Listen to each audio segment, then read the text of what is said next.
Hello and welcome to this specially crafted, slow-burning journey through the ancient world, a unique episode of boring history that promises to be anything but boring. Tonight, we explore a tale equal parts grandeur and gloom, the strange, spellbinding lives of the pharaohs of ancient Egypt. If you've come searching for a story that's both intellectually enriching and deeply soothing, a tale to ease you into restful sleep, you've found exactly what you need. Before we unroll the scroll of history and step across the sands of time, I'd love to know a little something about you. Where in the world are you listening from? Is it the stillness of midnight, the hush of early morning, or the quiet calm of a lazy afternoon where you are? Feel free to leave a comment and introduce yourself. And if this kind of meditative historical content gently tugging at the boundaries between the real and the mysterious appeals to you, I warmly invite you to subscribe so you never miss another whisper from the past. Now, close your eyes, or just soften your gaze, and imagine this, a kingdom born along a winding ribbon of life, the Nile. Picture a land where golden dunes stretch endlessly, where the air smells of sun-warmed sand, where palm trees sway softly beside the lush banks of the great river, and where majestic temples and pyramids reach skyward like prayers carved in stone. Here stood a civilization that not only endured but flourished for over 3,000 years, leaving behind artifacts, architecture, and legends that still captivate the modern mind. At the heart of this ancient empire, above priests and scribes, farmers and warriors, stood the pharaoh, a living god cloaked in gold, radiant with divine authority, worshipped by his people as a bridge between heaven and earth. But beyond the dazzling facade of ceremonial splendor and power lay a hidden reality, one steeped in duty, obsession, secrecy, and often chilling custom.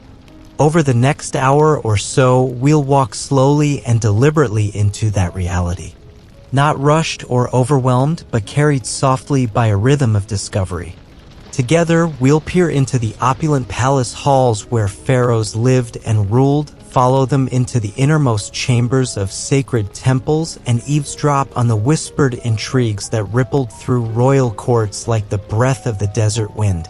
We'll examine the splendor, yes, but also the cost.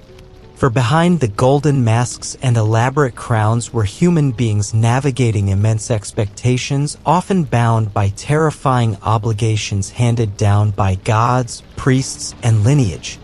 We'll delve into the complex personal lives of these rulers, their strange marriages, their political rivalries, and the divine myths that justified their absolute power. We'll hear the echo of sandals across alabaster floors, the low chants of incense-cloaked rituals, and the soft scratch of reed pens recording history on papyrus scrolls. And we'll follow the pharaohs even beyond death into the dim corridors of tombs dug deep beneath the earth, crafted with the labor of thousands, filled with unimaginable treasures and designed not merely as graves but as launch pads into eternal life. The ancient Egyptians believed that death was not an end, but a glorious continuation, a transition to a realm where fields of reeds stretched infinitely under an eternal golden sun. The pharaohs, obsessed with their role in this divine cycle, spent their lives preparing for their deaths. They commissioned massive monuments, some so grand they became wonders of the ancient world, and filled them with magic spells, intricate art, sacred artifacts, and sometimes, tragically, with the bodies of human sacrifices meant to serve them forever in the afterlife. Over the course of this exploration, you'll meet Hatshepsut, the formidable queen who dared to rule as king, Akhenaten, the religious radical who tried to rewrite the gods themselves, Tutankhamun, the boy whose tomb would speak across centuries, and Ramses II, who saw himself as an immortal force destined to etch his name into eternity. Their stories are laced with splendor and madness, faith and folly, legacy and loss. And yet, this isn't simply a tale of monuments and mummies. It is a human story, a story of belief, ambition, fear, and love. It's about the costs of glory, the weight of sacred responsibility, and the haunting question of what it means to rule not just over people, but over time itself. For the pharaohs were not merely rulers, they were symbols, flesh and blood embodiments of cosmic order. Every choice they made was imbued with spiritual consequence, every misstep a potential unraveling of the balance between the gods and the earth. So let your mind drift now, gently but surely, back through the veil of time. Dim the lights if you haven't already, wrap yourself in quiet, and surrender to the soft cadence of this historical lullaby. In this space between wakefulness and sleep, we will glide across centuries, float through dynasties, and come to know a world both wondrous and unsettling. The Egypt of the pharaohs awaits, a place where magic was real, kings were gods, and the past was always alive. But before we descend deeper into the tomb-lined corridors of royal lives and deaths, let's step back for a broader view. Let's zoom out to witness the vast and fertile stage upon which this drama unfolded. Ancient Egypt rose not as a sudden marvel, but through centuries of careful cultivation and divine devotion. From around 3100 BCE to 30 BCE, Egypt reigned as one of the longest-lasting and most influential civilizations in human history. This remarkable endurance began when King Menes, also known as Narmer, united the scattered peoples of the Nile Valley, forging a single kingdom from previously independent communities. He tapped into the lifeblood of Egypt, the Nile itself, whose rhythmic floods brought not just water, but renewal. The river gave rise to bountiful harvests, economic stability, and a deep reverence for the cycles of nature. This was more than a kingdom, it was a living organism pulsing in harmony with the rhythms of land, river, and sky. As time passed, Egypt's influence expanded far beyond its borders. Its reach stretched from the Mediterranean shores to the deserts of Nubia. Its cities swelled with trade, art, and ritual. The bureaucracy grew more intricate, staffed by educated scribes and officials who could manage vast agricultural records, military campaigns, and religious observances. Tools and technologies like the ox-drawn plow, sailing vessels, and advanced irrigation brought both prosperity and possibility. But perhaps Egypt's most enduring gifts to the world are not its tools or trade routes, but its artistic and architectural legacy.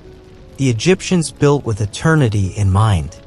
Their colossal stone pyramids, temple complexes, and mortuary tombs were not merely places of worship or burial. They were messages to the universe, statements of divine identity, inscriptions of power, and bridges between the earthly and the eternal. In every carving, every painted wall, we glimpse not only the pharaoh's face but their soul, their longing to be remembered, to transcend mortality. And always, always at the center of this mesmerizing world stood the pharaoh. Not just a king, but a god walking among mortals. A being expected to uphold justice, ensure prosperity, appease the gods, and hold chaos at bay. With one hand he governed the people, and with the other he touched the stars. Yet for all their power, the pharaohs lived within a rigid system of belief and ritual that left little room for error. They were bound by sacred law, shaped by divine expectation, and shadowed by constant reminders of their mortality. In life, they ruled. In death, they ascended if all had been done correctly. So now, as the scent of imagined myrrh fills your mind and the golden light of the Nile bathes your thoughts, let us begin. Let us walk the halls of forgotten palaces and the winding paths of sunken tombs. Let us meet the god-kings of old, not as legends, but as people. And let us discover the haunting, humbling beauty of what it meant to wear the double crown and bear the weight of a civilization's soul. Let us begin now by stepping into the daily rhythms of a god-king, imagining a full day in the life of a pharaoh at the height of Egypt's new kingdom around 1500 BCE. Picture the very first light of dawn spilling over the limestone walls of a sprawling palace in Thebes, painting the courtyards in hues of rose gold and amber. It's quiet at first, eerily so, save for the faint flutter of birds and the hushed footsteps of servants barefoot on polished stone as they glide like shadows through the long, torchlit corridors. Inside the palace, a gentle music begins, a haunting melody from blind harpists trained since childhood to serenade the sunrise. The melodies are ancient, composed to awaken not just the king, but the gods themselves. Meanwhile, in the royal chambers, the pharaoh begins to stir. His awakening is not like yours or mine, it is ceremony. It is ritual. His body is attended by a coterie of devoted servants who have already spent hours preparing for this moment. They have carefully shaved every inch of his body to a gleaming smoothness, an act not merely of grooming, but of spiritual hygiene, intended to repel disease, impurity, and evil spirits. Then his eyes are meticulously outlined in thick strokes of kohl and malachite, a cosmetic choice, yes, but also a protection against both the glaring Egyptian sun and the gaze of malevolent forces. Rich, fragrant oils distilled from lotus, myrrh, cinnamon, and frankincense are massaged into his limbs until his skin glistens under the flickering light of oil lamps. Next, golden cuffs and bands are fastened around his wrists and neck. These are not just adornments, but sacred symbols. Each piece hums with religious meaning. Atop his head, the royal crown, often shaped in the likeness of a falcon, rests as a reminder that he walks the earth as Horus incarnate. He is now fully adorned, not merely as a man, but as the living god of Egypt, a walking emblem of the cosmic order. The day's first duty is not to war or politics, but to the divine. He walks, or is carried, to the palace shrine to honor the chief gods, Re, the radiant sun god, Osiris, sovereign of the underworld, and a pantheon of deified ancestors who stand in silent judgment over his every move. The air is thick with incense as priests chant ancient hymns, their voices rising and falling in mesmerizing cadence. The king bows deeply, presenting offerings of bread, wine, and sacred oils. This is no mere gesture, it is a reaffirmation of the divine pact between Pharaoh and God, a sacred contract renewed each morning to ensure harmony across the land. Only once his religious duties are fulfilled does the Pharaoh turn to earthly matters. He moves to the audience chamber where his council awaits, a ring of trusted advisors, ministers, scribes, and military commanders. Seated upon an ornate golden throne, inlaid with ivory and lapis lazuli, the king listens as his vizier, the highest administrative officer in the land, recites the matters of the day. There are border disputes that threaten to escalate into regional skirmishes. There are traders petitioning for tariffs to be eased along the Nile routes. There are reports of famine in one region and excessive flooding in another. Every matter flows upward to the pharaoh, and every decision rests with him. Though he seeks advice, the ultimate verdict is his alone. With the stroke of a reed pen or the raising of a hand, he can grant mercy or doom, prosperity or punishment. His word, in every sense, becomes law. The bureaucracy is vast, but it functions like an extension of his will. Tens of thousands of scribes, tax collectors, temple administrators, and regional governors working in concert to execute his decrees. As midday approaches, the pharaoh proceeds to the grand plaza outside the palace for a public procession. Pulled in a jewel-encrusted chariot, he parades through the city as crowds cheer and throw lotus blossoms at his feet. He's a spectacle, a sunlit mirage made flesh.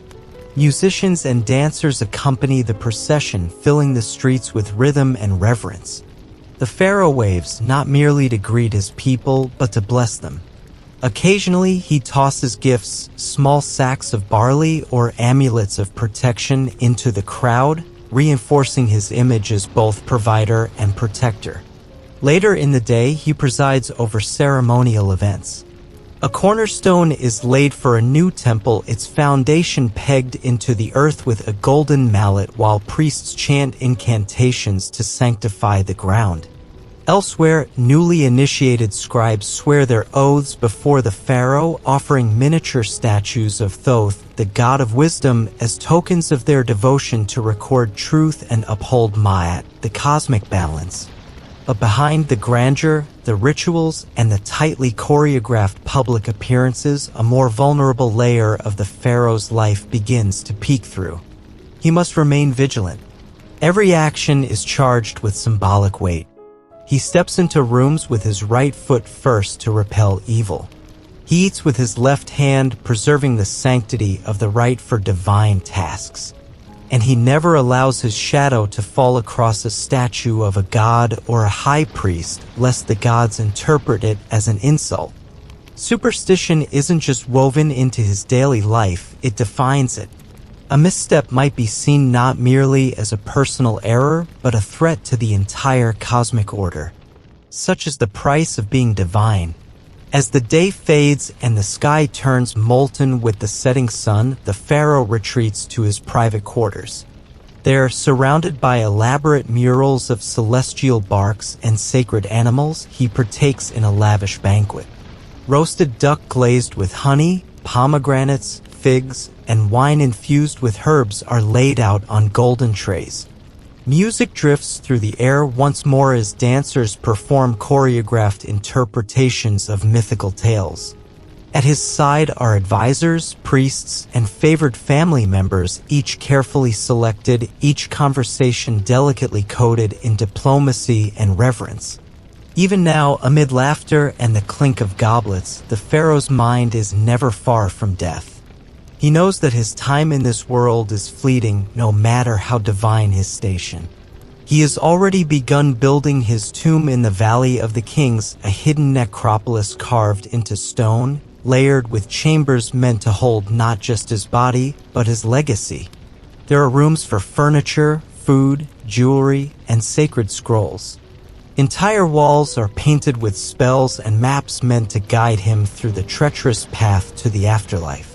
For the pharaoh, death is not an ending, but the most important journey he will ever undertake. The ultimate test of whether he upheld Ma'at, ruled justly, and honored the gods as he was born to do.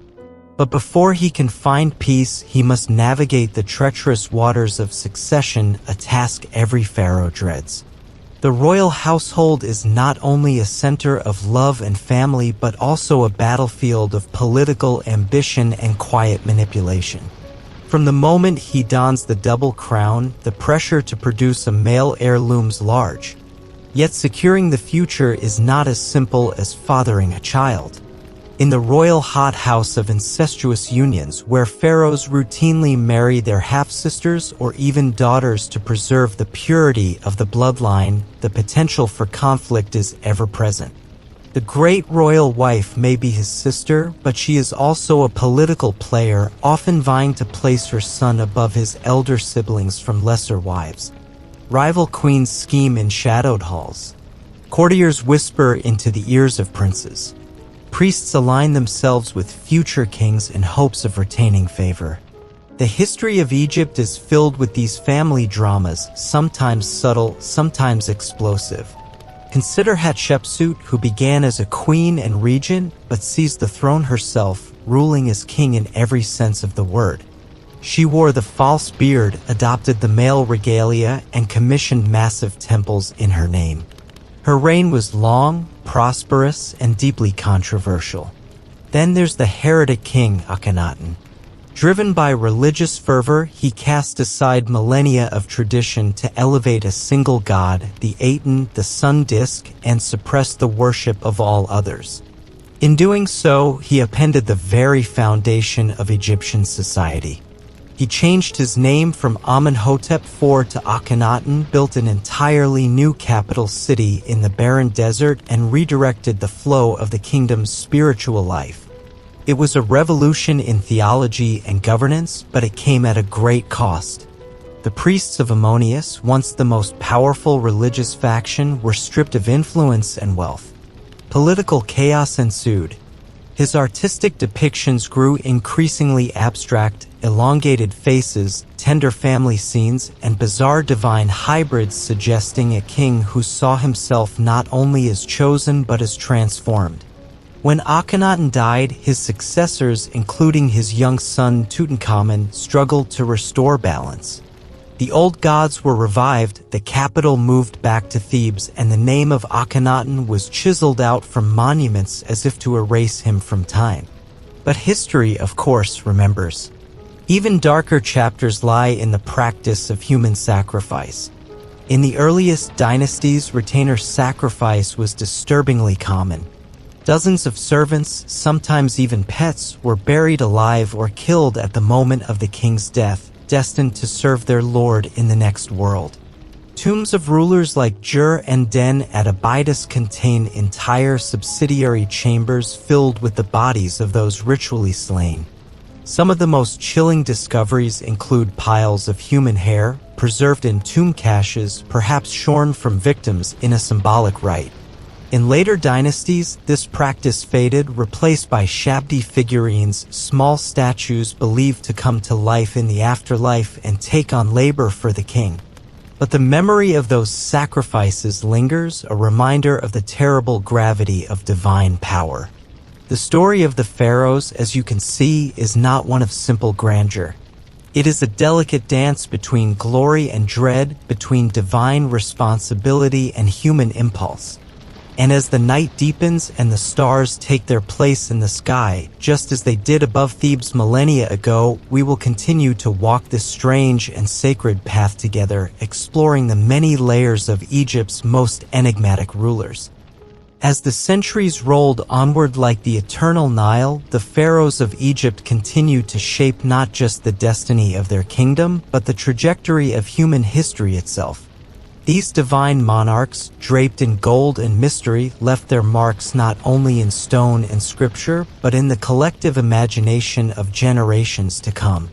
Some, like Ramses II, hailed by later scribes as Ramses the Great, stood astride their era like colossi. His reign, stretching an astonishing 66 years, was a period of prosperity and ambition. He commissioned towering monuments, expansive temples, and majestic statues carved in his own image, some of them rising over 80 feet into the sky. These were not mere acts of self-glorification, they were intended as declarations of divine legitimacy, a bold assertion that this king was no ordinary man, but a god made manifest. Ramses' accomplishments were legendary. He led military campaigns that extended Egypt's influence into Nubia and the Levant, brokered the world's first known peace treaty after the Battle of Kadesh, and fathered over 100 children with his many wives and concubines. An emblem of both political alliance and divine vitality. His court was a hive of activity, and his tomb, the sprawling Ramesseum, was both a palace for the dead and a monument to his everlasting ego. Within its walls, artisans worked tirelessly to inscribe every surface with hymns and heroic tales, immortalizing a man who refused to be forgotten. But grandeur often casts long shadows.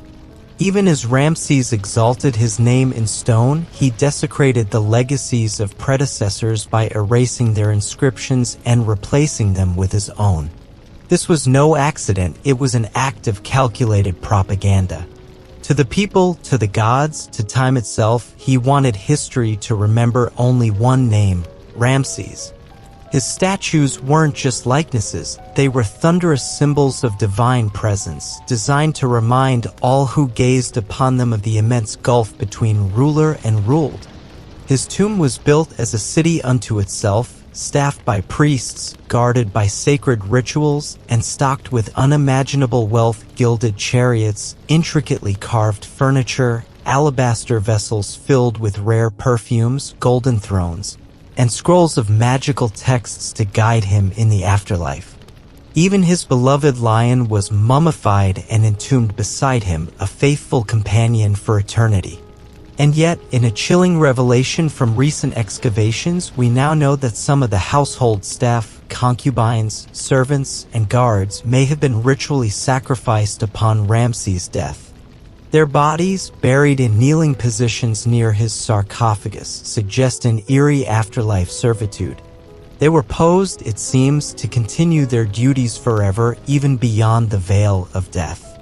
It is a reminder, haunting and humbling, of how far these kings would go in pursuit of eternal dominion. Yet Ramses was far from alone in his descent into godlike excess. His predecessors, like Amenhotep III and Akhenaten, indulged in monumental building projects that reshaped the landscape of Egypt in their own image. Amenhotep constructed the dazzling Luxor temple, where colossal statues flanked the entrance like celestial sentinels. Akhenaten, driven by an unrelenting religious vision, did something far more radical. He attempted to reorder the very soul of Egypt. He banned the worship of all traditional gods and proclaimed the Aten, the radiant sun disk, as the sole deity. He changed his own name to reflect this transformation, moving the capital to a newly built desert city named Akhetaten, modern-day Amarna, where no temples to Ammonius, Isis, or Osiris were permitted to stand. He envisioned a world bathed only in the light of Aten, free from what he considered the corrupt priesthoods and dogmas of old. But Akhenaten's religious revolution sowed chaos. The high priests of Ammonius, stripped of their vast wealth and power, plotted in the shadows. Discontent simmered in the populace. Artistic styles shifted wildly under his reign. No longer idealized, pharaohs and gods were depicted with elongated skulls, sagging bellies, and sensual, almost alien features. These images captured something deeper, a king who saw himself as part god, part mystic, and utterly unlike his predecessors. When Akhenaten died, the traditional order came roaring back with a vengeance. His son, the young Tutankhaten, was swiftly renamed Tutankhamun, signaling a return to Ammonius worship. The capital was moved back to Thebes, and statues of Aten were destroyed, their faces chiseled out as if to erase the memory of a failed divine experiment. Akhenaten himself was labeled a heretic, his name scraped from monuments, his city abandoned to the desert wind. Ironically, it was his son, Tutankhamun, the boy king, who would become one of the most famous pharaohs of all time, not because of his deeds, but because of what death left behind. When British archaeologist Howard Carter cracked open Tut's tomb in 1922, the world stood stunned. Room after room was packed with treasures: solid gold sarcophagi, bejeweled collars, ceremonial chariots, alabaster jars still scented with perfume, and of course, the iconic death mask. A luminous visage of gold and lapis lazuli that seemed to stare across millennia. It was a discovery that sparked global fascination, igniting Tutmania across continents. Yet beneath the gold lay a more tragic story. Modern CT scans and genetic analyses have revealed that Tutankhamun likely suffered from congenital deformities, perhaps due to generations of royal inbreeding. He had a clubfoot, cleft palate, and signs of malaria. He died at just 19, likely from a combination of infection, injury, and genetic frailty. Even in death, the burdens of divine blood bore their toll. What his tomb revealed, beyond its splendor, was the terrifying imbalance of power that had defined Egypt's rulers for centuries. Pharaohs had not only lived as gods, they died like them too, entombed with unimaginable wealth while their people toiled in sun-scorched fields or lived in mud-brick homes that washed away with every flood. The gulf between sovereign and subject was not just economic, it was existential. For the pharaoh, eternity was a guarantee, a right enshrined by birth. For the commoner, the afterlife had to be earned through a life of service, modesty, and piety. The inequality was so stark it birthed a shadow industry, tomb robbery. Despite the elaborate curses and labyrinthine traps designed to deter looters, most royal tombs were violated within decades of being sealed. Priests would sometimes remove royal mummies and rebury them in secret caches to protect them from theft. Even Ramses II's body was moved more than once, finally discovered centuries later in a hidden priestly storeroom. When it was unwrapped in the 19th century, archaeologists found that his skull had been broken, his limbs disjointed, and his coffin looted, his quest for eternity violated by time and greed. Still, some pharaohs avoided this grim fate. Others were not so lucky. Consider Cleopatra VII, the last pharaoh of Egypt. Her story, steeped in romance and political drama, has inspired countless plays, poems, and films. But beneath the legend was a savvy, multilingual queen who navigated the treacherous politics of Rome, seducing both Julius Caesar and Mark Antony in a desperate bid to preserve Egypt's independence. Her suicide following Octavian's victory marked not just the end of a dynasty, but the fall of a world. With her death in 30 BCE, Egypt became a Roman province, and the long, glittering line of pharaohs was extinguished. But Egypt's gods die hard. Even under Roman rule, the old temples were maintained, and the stories of the divine kings whispered still through village rituals and festival chants. The memory of the pharaohs refused to fade. Centuries later, Napoleon's scholars would marvel at the ruins. Modern archaeologists would rediscover the Valley of the Kings. Tourists would stare in wonder at the Sphinx. The pharaohs have become eternal in a different way, not through magic spells, but through the human fascination with power, mystery, and the grandeur of the ancient world. Today, new technologies, CT scanners, DNA sequencing, 3D modeling allow us to see these rulers in unprecedented detail. We know now that Tutankhamun's lineage suffered from heavy inbreeding. We know Ramses the Great likely suffered from arthritis and dental abscesses. We can even reconstruct their faces, voices, and diets. Their humanity is becoming more vivid with each discovery. Yet even as we humanize them, their legend persists. For the pharaohs were more than rulers, they were symbols of what it meant to wield absolute power. They represent the ultimate paradox of leadership, the glory it promises and the darkness it conceals. They show us the heights to which humans can ascend and the price paid to stay there. They remain, even now, cautionary tales wrapped in gold, shrouded in linen, and entombed in stone. Every act of the pharaoh's life, be it ritual, ruling, or even rest, was believed to reverberate through the cosmic fabric of Egypt. A misstep, however minor, could tip the scales of Ma'at, unleashing floods, famine, rebellion, or divine wrath. He was not simply a king, but a human fulcrum upon which the entire universe balanced. In many ways, he was an acrobat crossing a taut thread suspended over the Nile, wobbling between the realms of the earthly and the eternal, between mortal flesh and divine will. The weight of such responsibility was staggering. From dawn until deep into the night, the pharaoh carried the hopes, fears, and expectations of millions. His every movement was ceremonial, his every word, law. And yet, under the gilded crown and elaborate titles, he remained, at least partially, human, tired, aging, flawed. By the time dusk fell and the last ceremony of the day was concluded, the pharaoh would finally retreat. Carried on a gilded palanquin by silent attendants, he moved through torchlit corridors back to his private quarters. The air in these inner sanctums was thick with the scent of incense and lotus blossoms. Elaborate murals adorned every surface, depictions of victorious battles, divine processions, and scenes of the afterlife rendered in painstaking detail by artisans whose work had taken decades.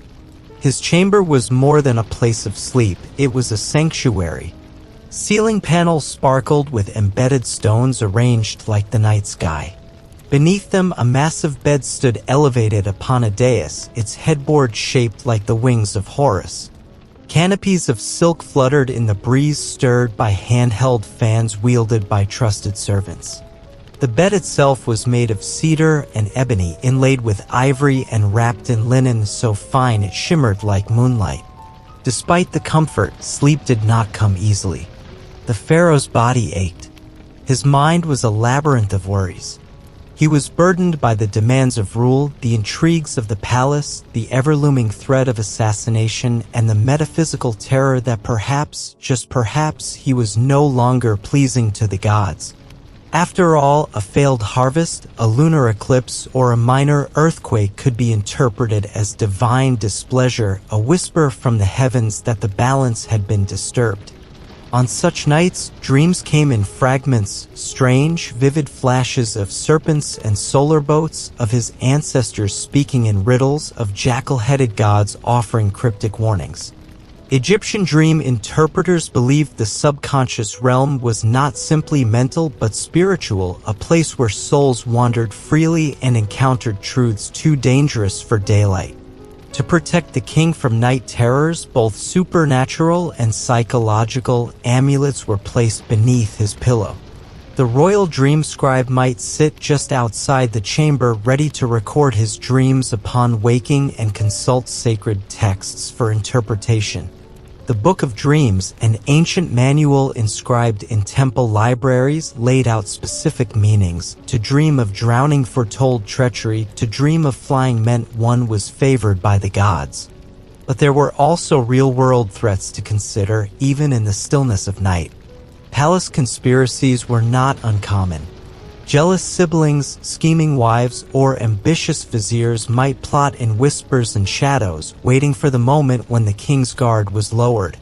Poisoned wine, cursed objects slipped into ceremonial offerings, or even sorcery performed under moonlight. Such fears were not irrational, for Egyptian history bears witness to rulers betrayed from within their own courts. The infamous harem conspiracy against Ramses III involved not only concubines and scribes, but even court magicians who were said to have summoned spirits to cloud the king's mind. In response, security around the pharaoh was labyrinthine. His food was tested, his bath water-blessed, and every visitor screened through a gauntlet of protocols.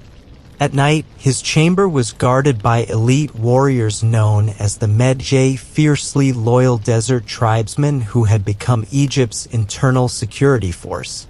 Their presence was silent but formidable, shadows among shadows. Still, the king's vulnerability was palpable. Even his own body could betray him. Many pharaohs suffered from ailments, gout, dental infections, malaria, arthritis, that modern science has only recently confirmed through the examination of mummified remains. The toll of royal life was more than psychological, it was physiological. The burden of ruling an empire left its imprint not only on stone, but on flesh. And yet, each morning, the pharaoh would rise once more, wrapped in linen, painted anew, armored with symbols of divinity, and walk again into the light of Ra. The cycle would begin again, a ritual, audience, decree, worship, performance.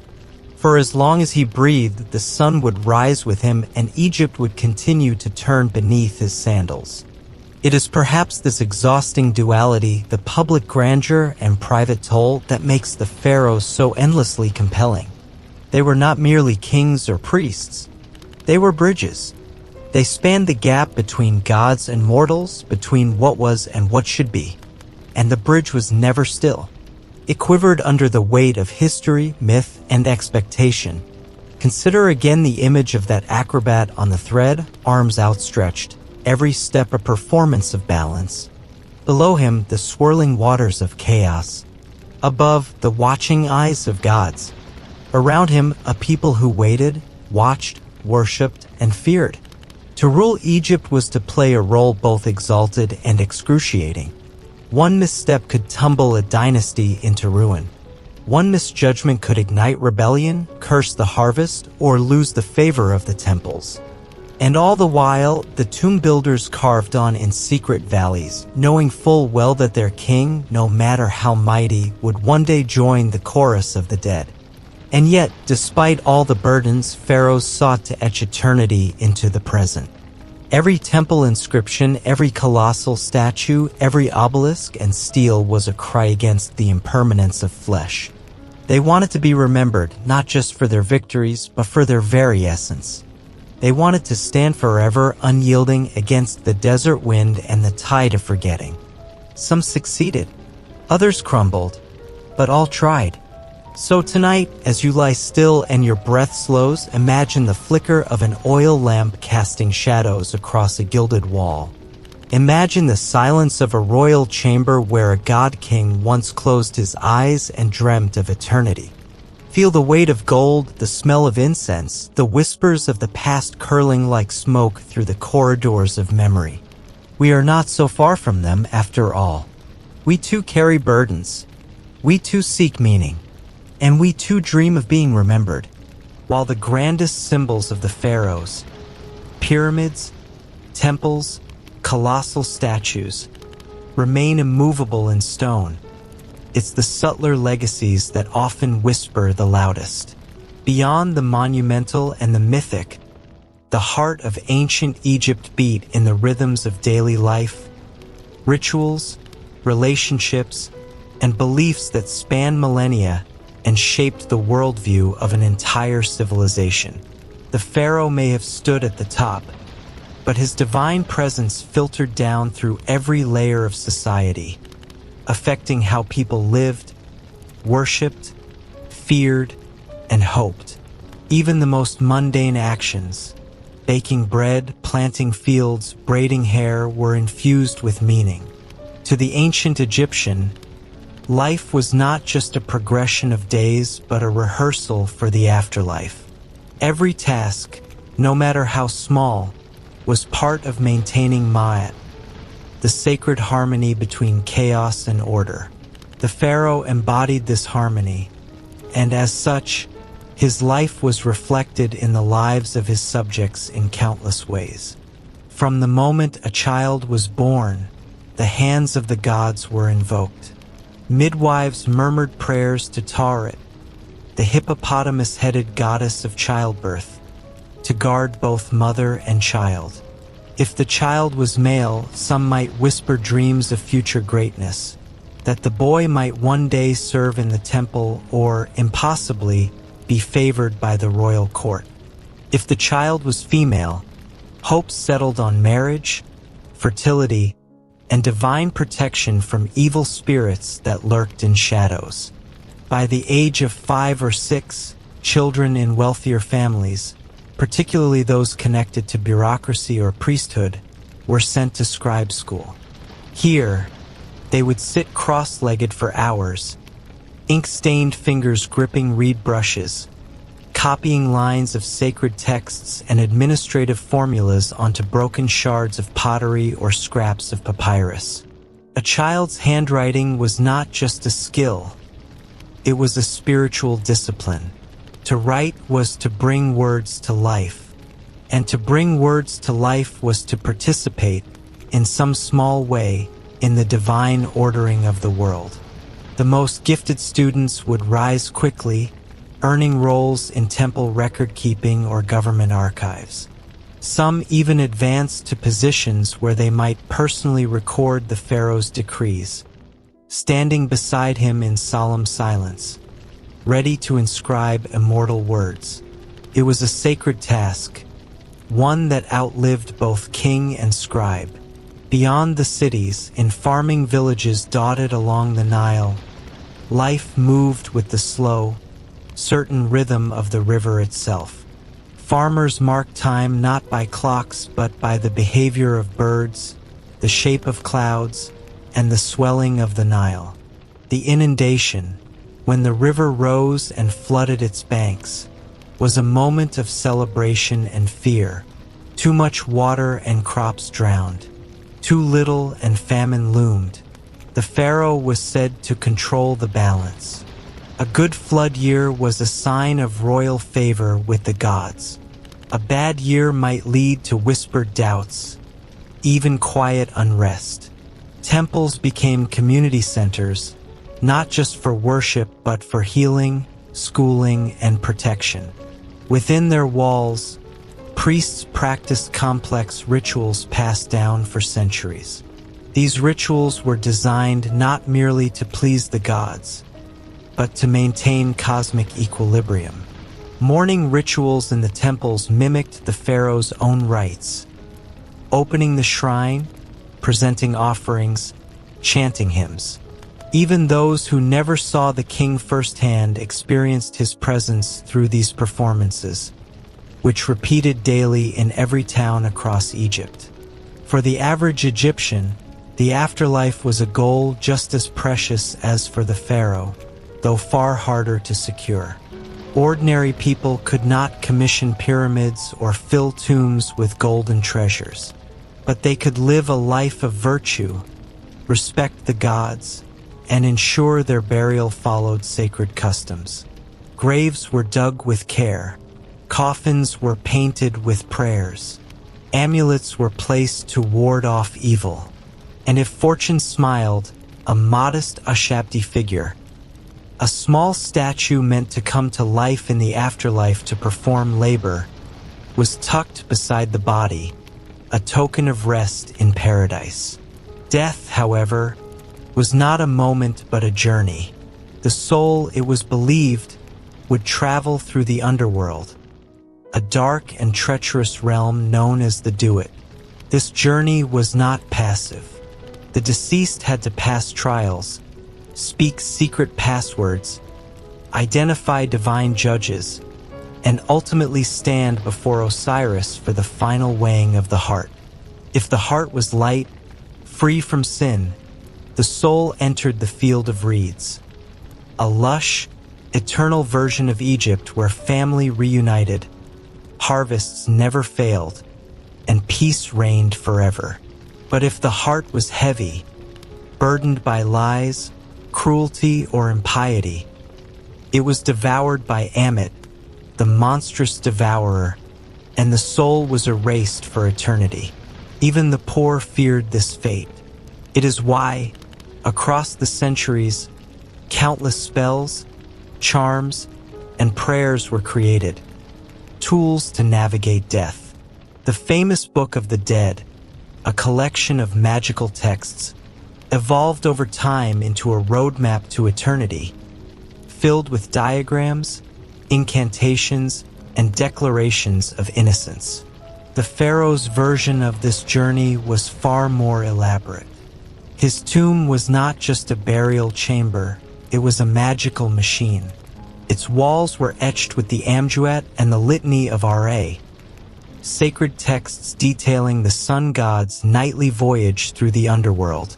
Each chamber had symbolic meaning, each treasure a function.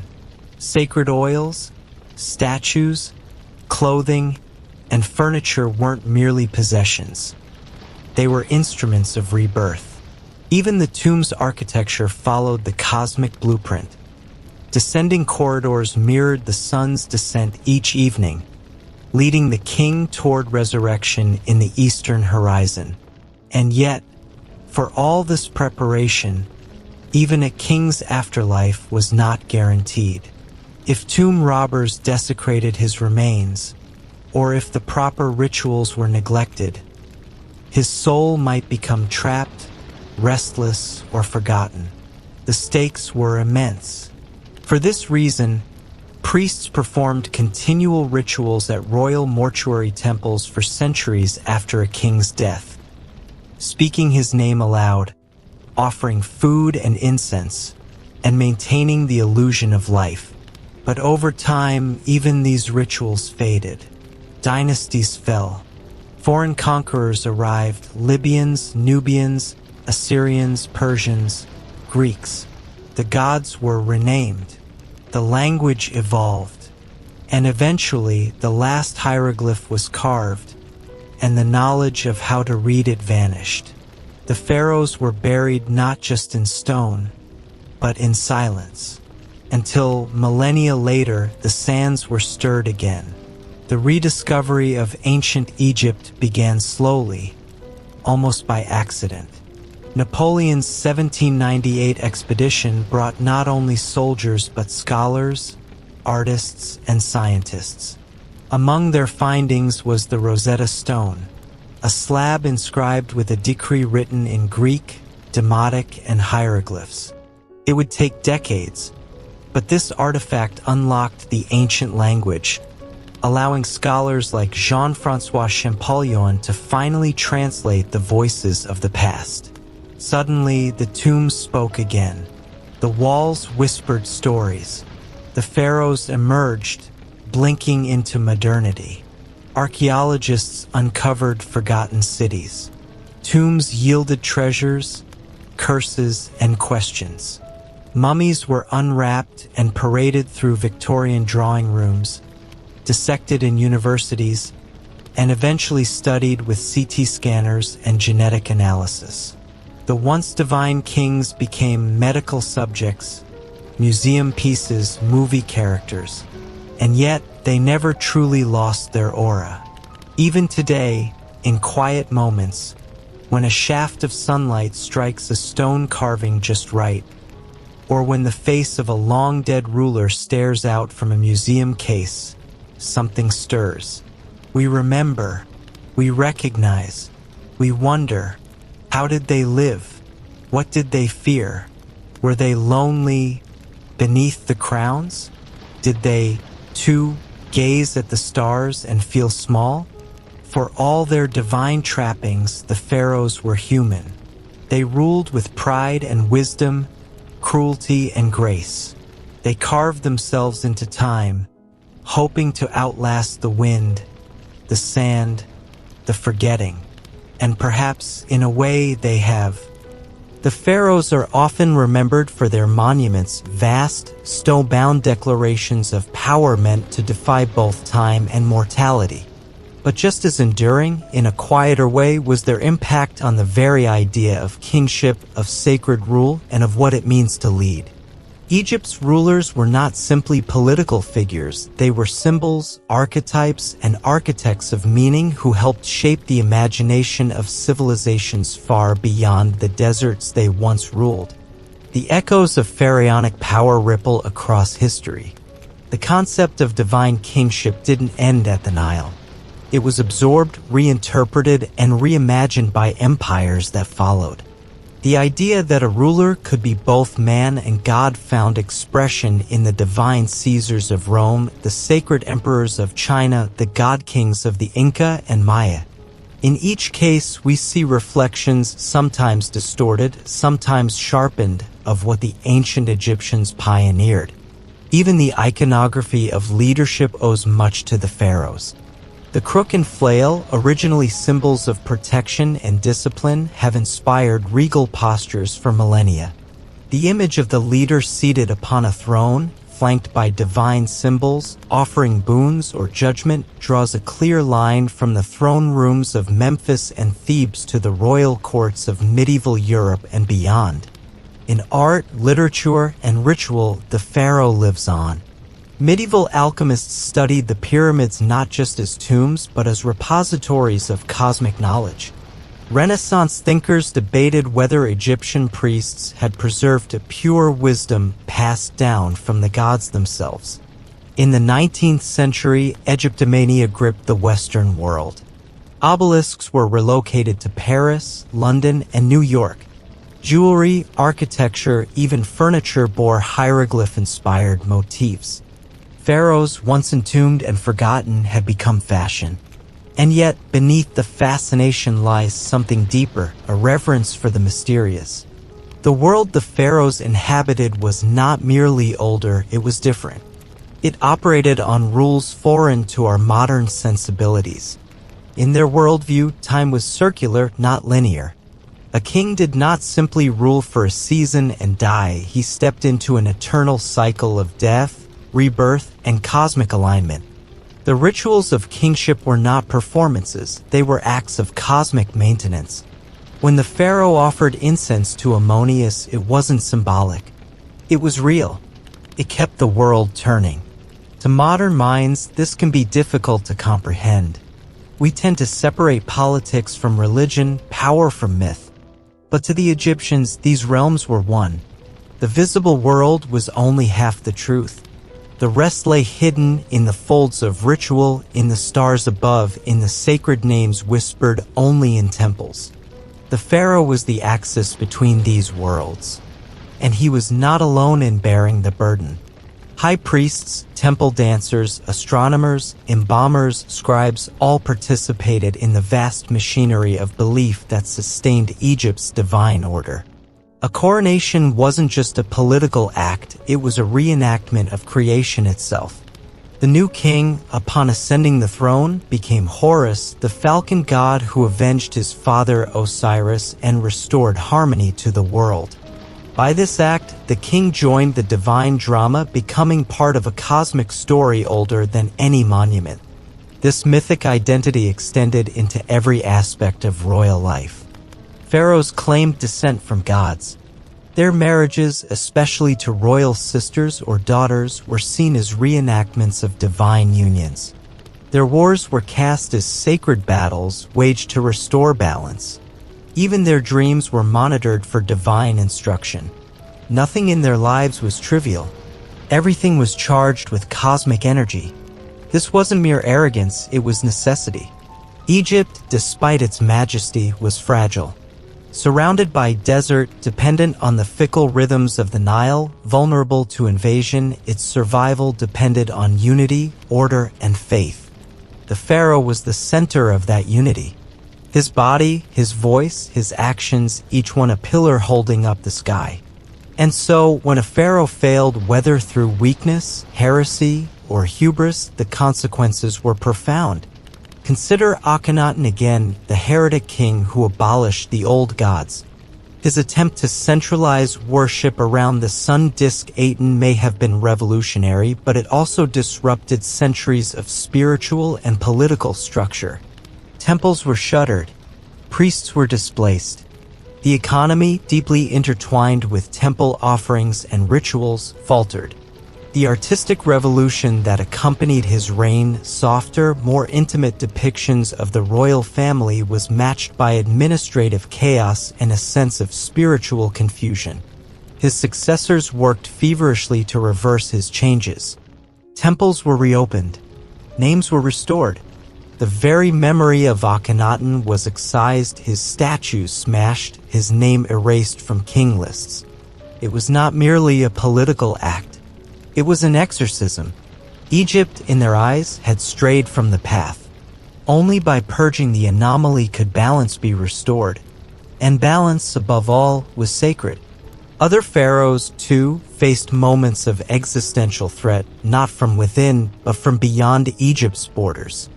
Foreign invasions tested the limits of divine kingship. When the Hyksos, a Semitic people from the Levant, took control of the Nile Delta during the Second Intermediate Period, it shattered the illusion of pharaonic invincibility. For nearly a century, these foreign kings ruled parts of Egypt. And yet, rather than destroy Egyptian culture, they adopted it, donning Egyptian regalia, using hieroglyphs, worshipping local gods. The magic of the pharaoh was such that even conquerors bowed to it. Later, when the Kushites from Nubia ruled as Egypt's 25th dynasty, they too embraced the divine kingship model. They restored old temples, revived ancient rituals, and built pyramids in their homeland. Their rule, though brief, was marked by a deep respect for the traditions of the pharaohs. Even the Persian conquerors who followed left the priesthoods intact, understanding that real control in Egypt required spiritual legitimacy. It was a lesson learned by Alexander the Great. When he arrived in Egypt in 332 BCE, he made no attempt to impose foreign customs.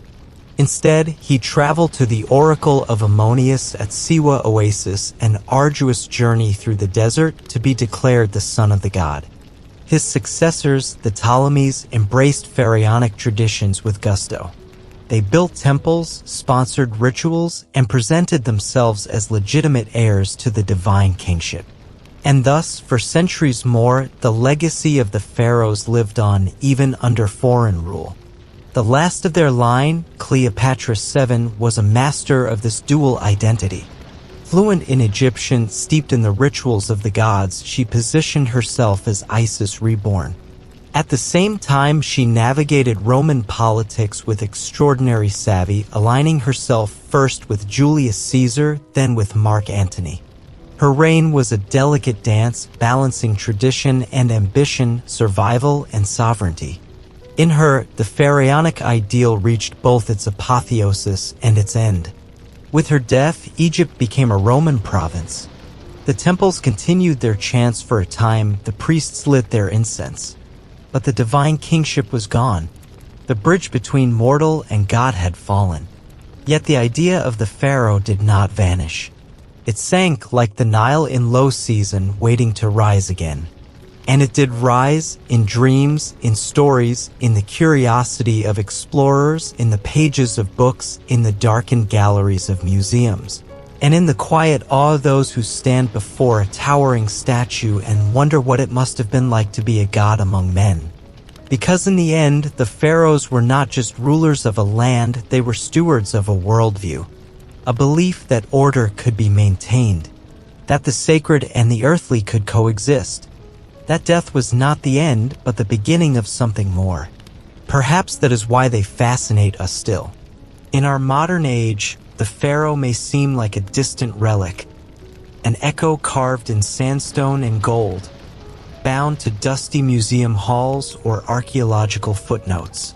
But if you look closely, you'll find their presence still woven into the fabric of our world. Their stories, their symbols, and their enduring mystique continue to captivate, shape, and challenge how we think about leadership, legacy, mortality, and meaning. The fascination begins early. Children across the globe read about pyramids, marvel at the mask of Tutankhamun, or imagine themselves wandering through mysterious tombs hidden deep in desert cliffs. For many, ancient Egypt becomes a first window into the ancient world, at once alien and familiar, wondrous and unsettling. Unlike the ruins of other lost civilizations, the legacy of the pharaohs never feels quite dead. It feels suspended, paused between life and afterlife, just as they themselves once imagined their own souls to be.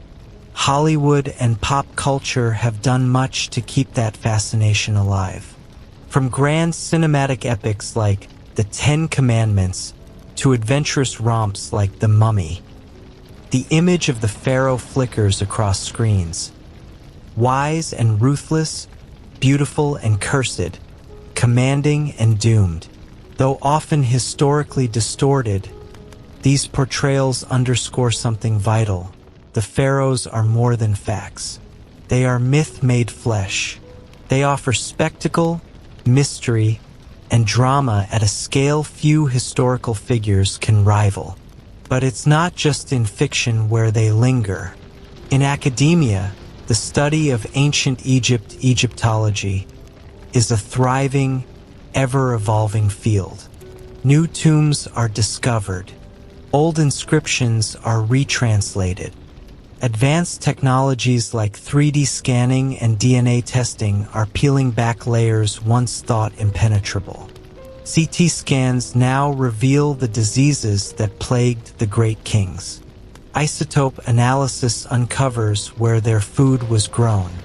We can map trade routes, trace foreign relations, reconstruct battles, and even attempt to replicate the perfumes found in their tombs.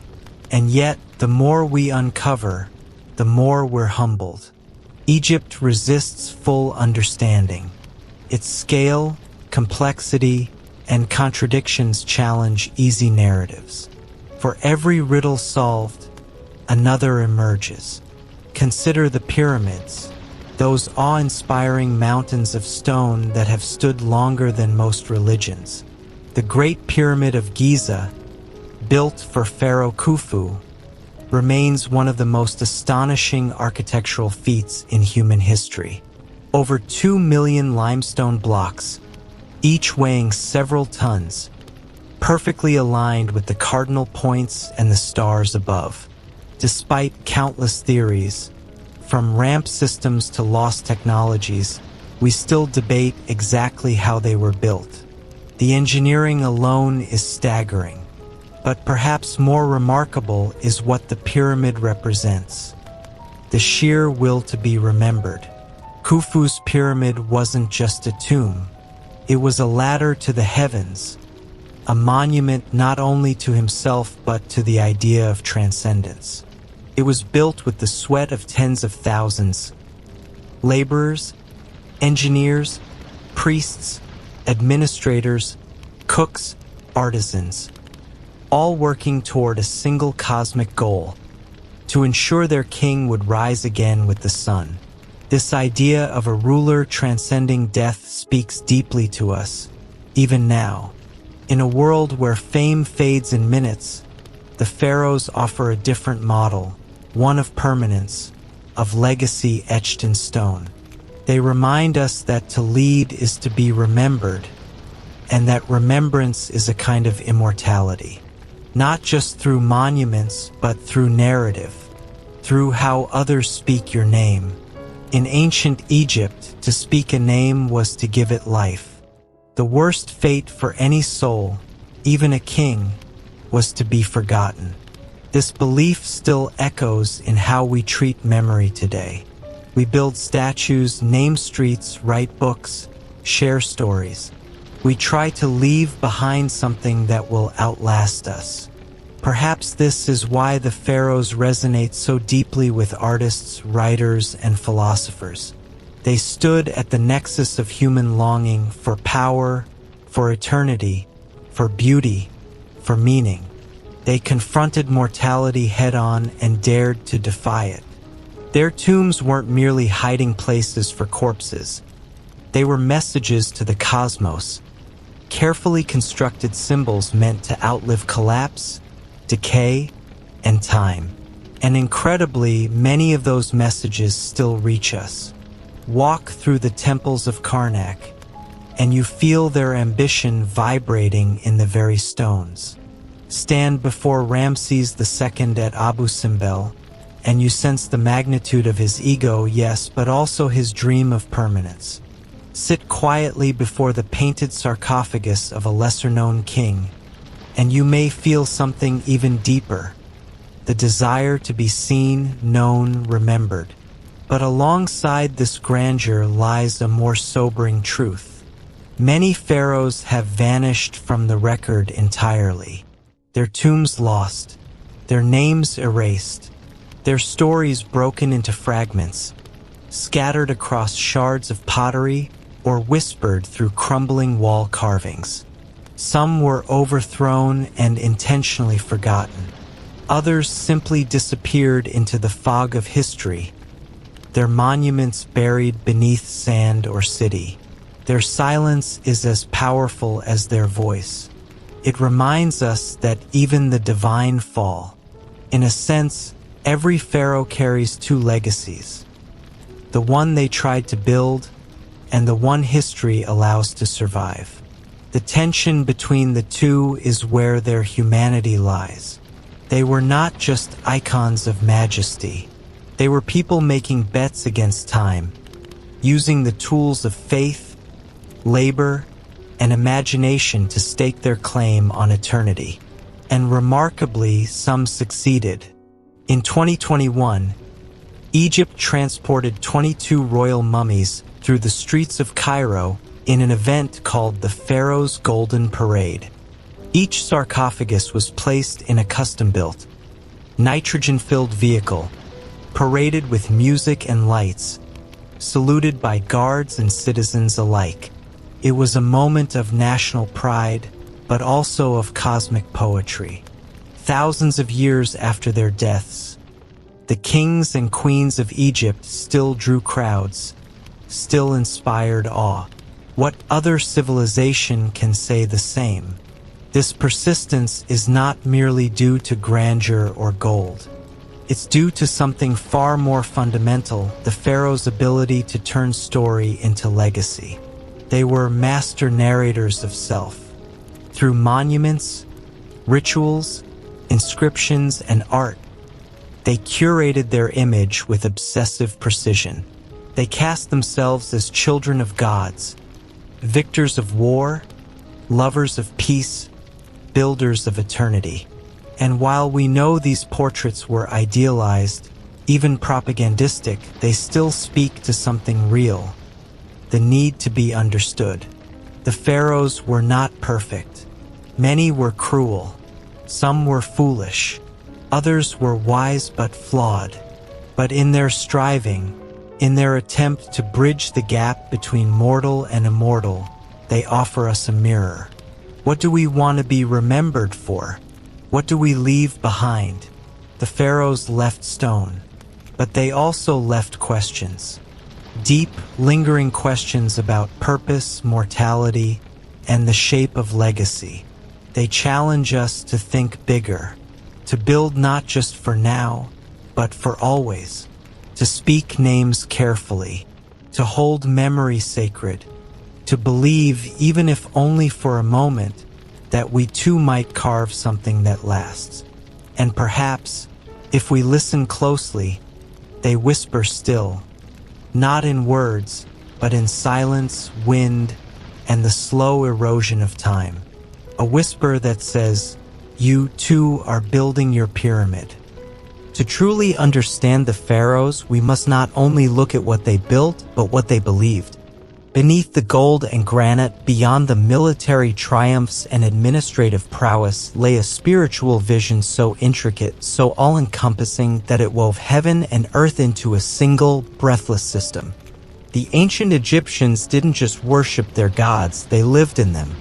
The divine was not distant, abstract, or philosophical. It was immediate, constant, and everywhere. The gods were in the Nile's flood, in the breeze across the delta, in the stars that arched over the desert night. Ammon-Ra wasn't just the sun, he was the breath in your lungs, the warmth on your skin, the pulse of time. Isis was not merely a mythic mother, she was the scent of lotus, the wail of grief, the healing of wounds. To the Egyptians, the spiritual world wasn't separate from the physical, it was its inner lining. And the pharaoh? He stood as both the channel and the anchor.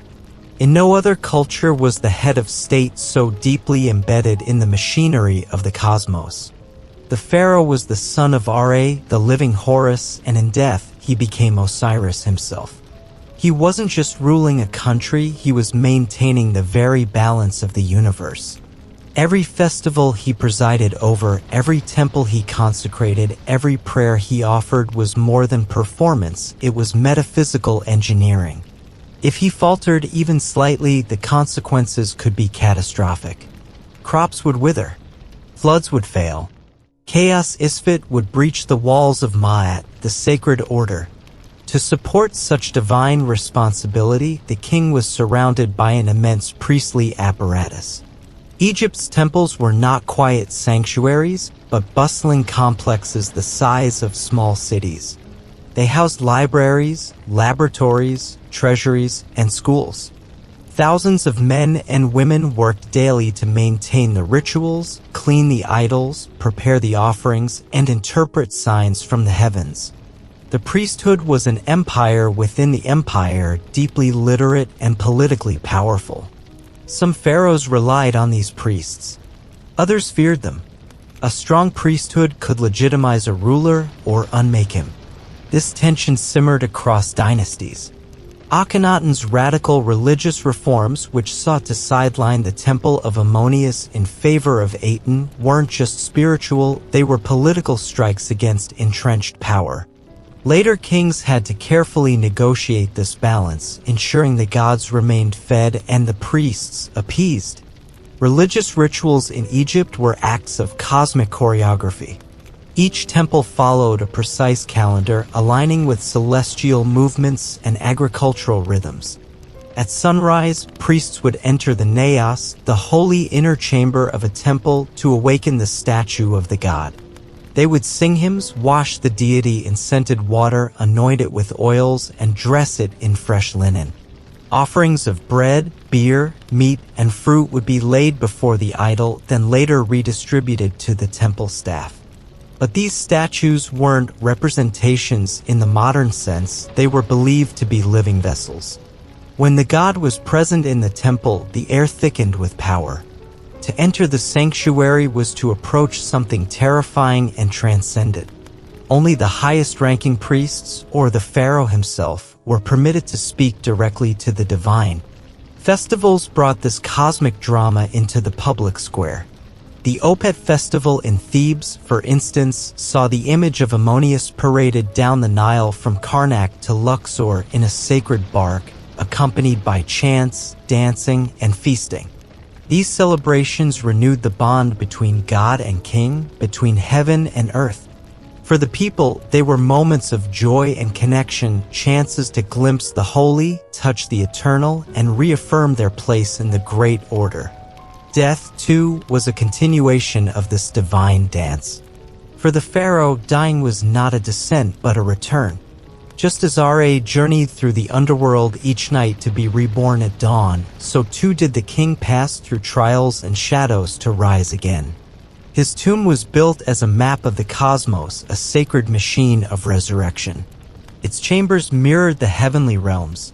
Its walls were inscribed with sacred texts, the Book of Gates, the Book of Caverns, the Litany of Ra, each line a magical formula, each symbol a key to eternity. Even the orientation of the tomb mattered. In pyramids, shafts aligned with specific stars. In the Valley of the Kings, burial sites followed solar logic. The positioning of amulets, the color of paint, the pattern of gold leaf all held ritual significance. Nothing was accidental. The afterlife wasn't a reward. It was a construction project as elaborate as any palace. For commoners, death was less theatrical but no less meaningful. Amulets of the Eye of Horus, scarabs carved with protective spells, and books of the dead tailored to the individual were tucked into coffins. Families gathered to chant hymns, burn incense, and make offerings. They hoped that, like their king, they too would pass the weighing of the heart, enter the field of reeds, and live forever in a perfected Egypt. This belief in continuation defined the culture. It shaped ethics, art, agriculture, even architecture. Houses were temporary, but tombs were eternal. Names were chosen carefully, for they would be spoken by generations to come. Every action echoed into forever. In a world where memory was salvation, to be remembered was to be alive. The pharaoh, then, was the guardian of memory. Even centuries later, when Greek and Roman writers encountered the ruins of Egypt, they recognized the gravity of this role. Herodotus marveled at the precision of temple rituals. Plutarch interpreted Isis and Osiris through Greek mythological lenses. And yet, much of what they saw was already in decay. The hieroglyphs were no longer read. The rituals had quieted. The last embers of the ancient religion were flickering out. With the rise of Christianity and then Islam, Egypt's religious center shifted irrevocably. Temples were abandoned, converted, or quarried for stone. Statues were defaced.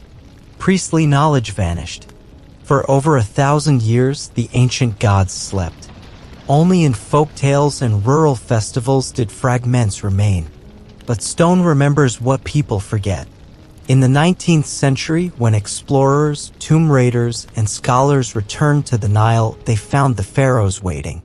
Waiting in dusty corridors, behind sealed doors, beneath collapsed roofs, and centuries of silence. When the Rosetta Stone was deciphered and hieroglyphs spoke again, it was as if a lid had been lifted off a lost world. Now, in our time, we're witnessing a renaissance of understanding. We can listen to a 3,000-year-old voice reconstructed from a mummy's throat. We can scan a sarcophagus without opening it. We can simulate the flight of Ra's solar boat across the heavens using digital models. Museums across the world host virtual tomb tours. Students on every continent learn the names of Seti, Hatshepsut, Akhenaten. The divine kings have transcended even their own beliefs, living now not just in spirit or stone, but in data, pixels, code. And yet, their mystery remains. Because ultimately, the pharaohs were trying to answer the same questions we still ask today. What happens when we die? How do we find meaning in life? Can anything we build truly last? They didn't just ask those questions. They carved them into the bones of their world. And as long as we keep asking, the pharaohs will never be truly gone. If there's one thing the pharaohs teach us, more than the mystery of mummification, more than the grandeur of stone, it is the enduring power of belief. Not merely religious belief, though that was foundational, but belief in legacy, in story, in the ability of human will to shape the future and echo across time. The ancient Egyptians built monuments for eternity not because they thought time would stop, but because they knew it wouldn't and they refused to be forgotten. In every chisel mark on a tomb wall, in every cartouche lovingly carved into granite, there is a statement: I was here. I mattered. I will not vanish. It's a universal desire, really. Strip away the crowns, the gold, the divine titles, and what's left is deeply human. The wish to be remembered, to not disappear, to leave something behind that matters. The pharaohs just had more tools and more time with which to do it. Their tools were monumental, yes, but they were also imaginative. Myth was not a distraction from reality, it was a way of framing it, surviving it, and transcending it. Stories were not just for entertainment, they were blueprints for civilization. The tale of Osiris's death and resurrection wasn't merely religious allegory, it was the scaffolding upon which kingship, justice, and moral order were built. And those stories persisted because they were designed to. Egyptian myth was recursive, rhythmic, structured like the Nile's flow, cyclical, and self-reinforcing. Even when dynasties fell or rulers changed the pantheon, the core remained. There was always a balance to be restored, a chaos to be tamed, a rebirth to be achieved. In many ways, Egypt's resilience as a civilization came from this mythic structure. It gave the people not just rituals, but meaning. It gave them continuity in a world filled with unpredictability. The pharaoh was the chief storyteller in this system. His role was not only to govern, but to embody the story itself. He was Horus triumphant in war, Osiris in death, Ra in his daily journey across the sky. His image, multiplied across temples and scrolls, was a visual mantra that kept the world stable. Through repetition, the myth became muscle memory for an entire nation. But even as this sacred order flourished, it had to contend with real-world pressures. Economic downturns, succession crises, foreign invasions all threatened the carefully maintained illusion of cosmic harmony. Some pharaohs fought valiantly against decline. Others succumbed to it. In moments of weakness, tombs were robbed, temples underfunded, rituals abandoned. Yet even then, the idea of pharaoh endured. It was bigger than any individual. This is perhaps why, even when Egypt's political structure crumbled, its spiritual architecture remained. The Roman emperors who ruled after Cleopatra styled themselves as pharaohs in Egyptian iconography. They participated in temple rituals, minted coins with hieroglyphs, and commissioned statues in the traditional style. Egypt continued to believe even when its kings spoke Latin. The same is true in modern times. Egypt has long since ceased to be a theocracy. Yet the imagery of its ancient past permeates its national identity. The pyramids adorn currency, the name of Tutankhamun evokes pride, and the idea of a long, unbroken cultural legacy offers continuity in a turbulent region. The ancient pharaohs have become cultural ancestors not just to Egyptians but to the world. They appear in textbooks, films, museum halls, academic debates. Their names are studied, mispronounced, romanticized, debated.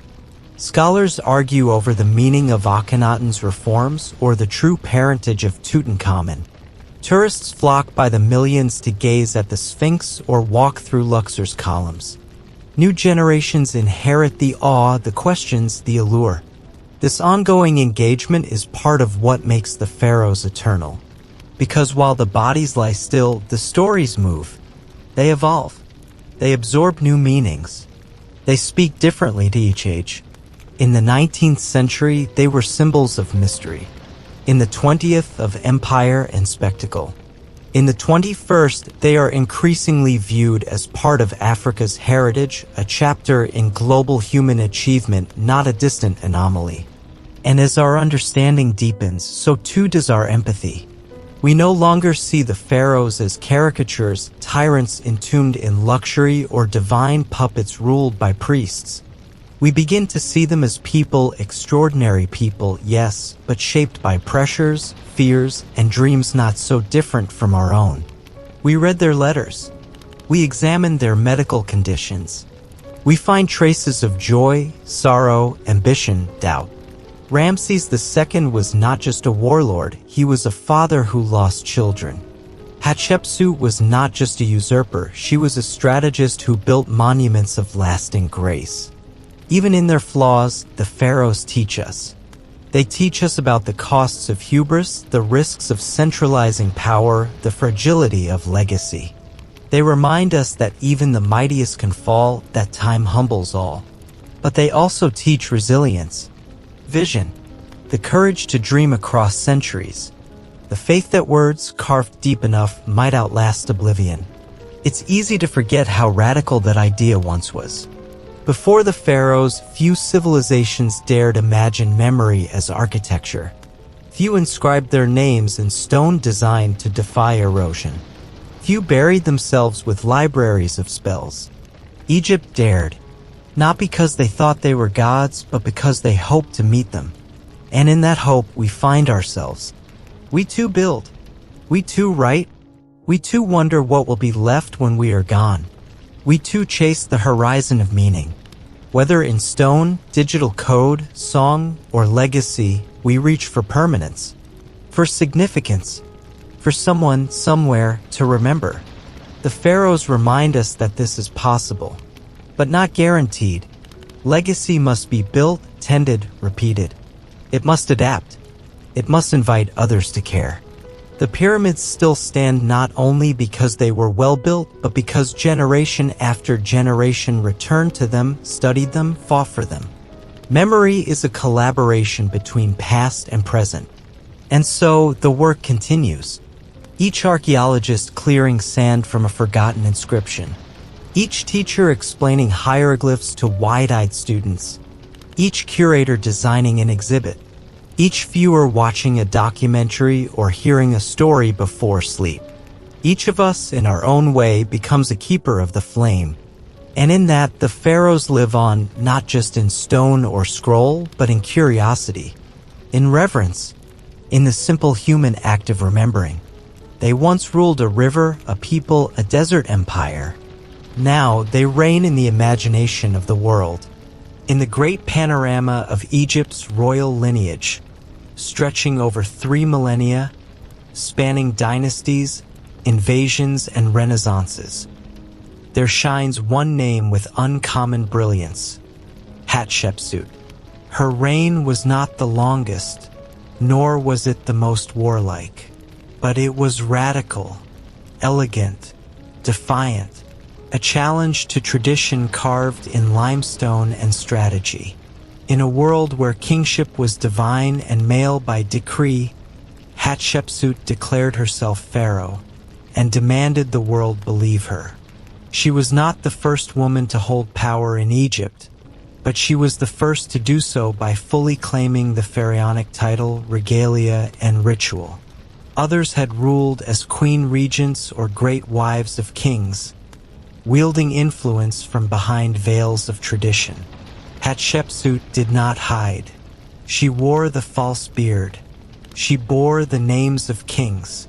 Her statues, many of them colossal, depict her not merely as a woman in authority, but as a sovereign god on earth.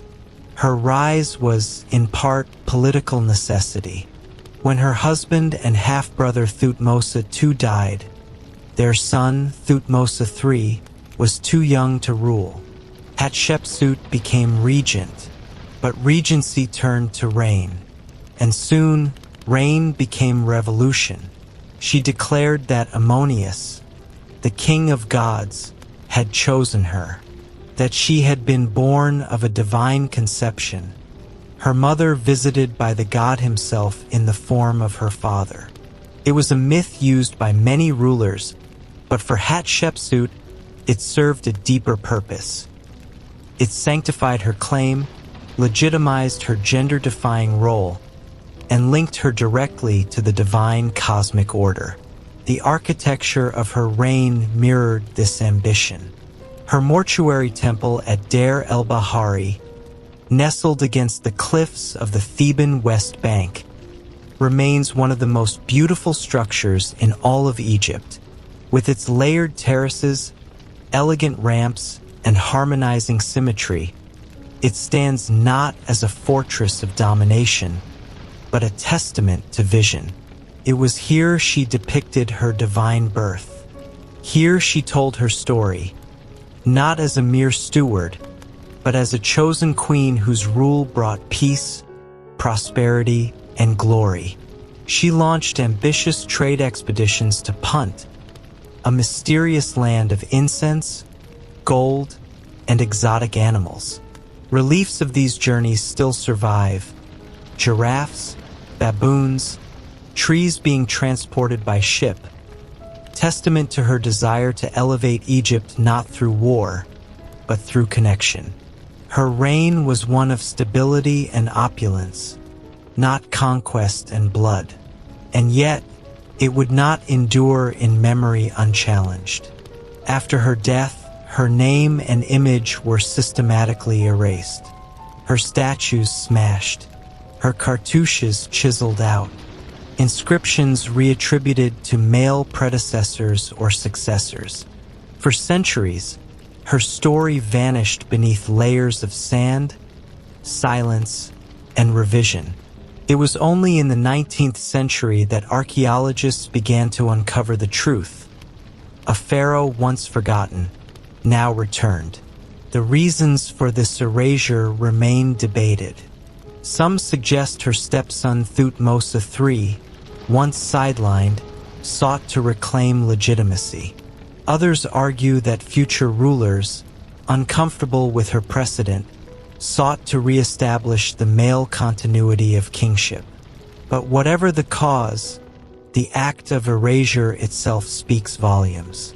Her power was so profound, her image so enduring, that even in death, she was seen as a threat. And therein lies the paradox of kingship in Egypt. It was built on permanence, yet constantly threatened by memory. To be remembered was everything.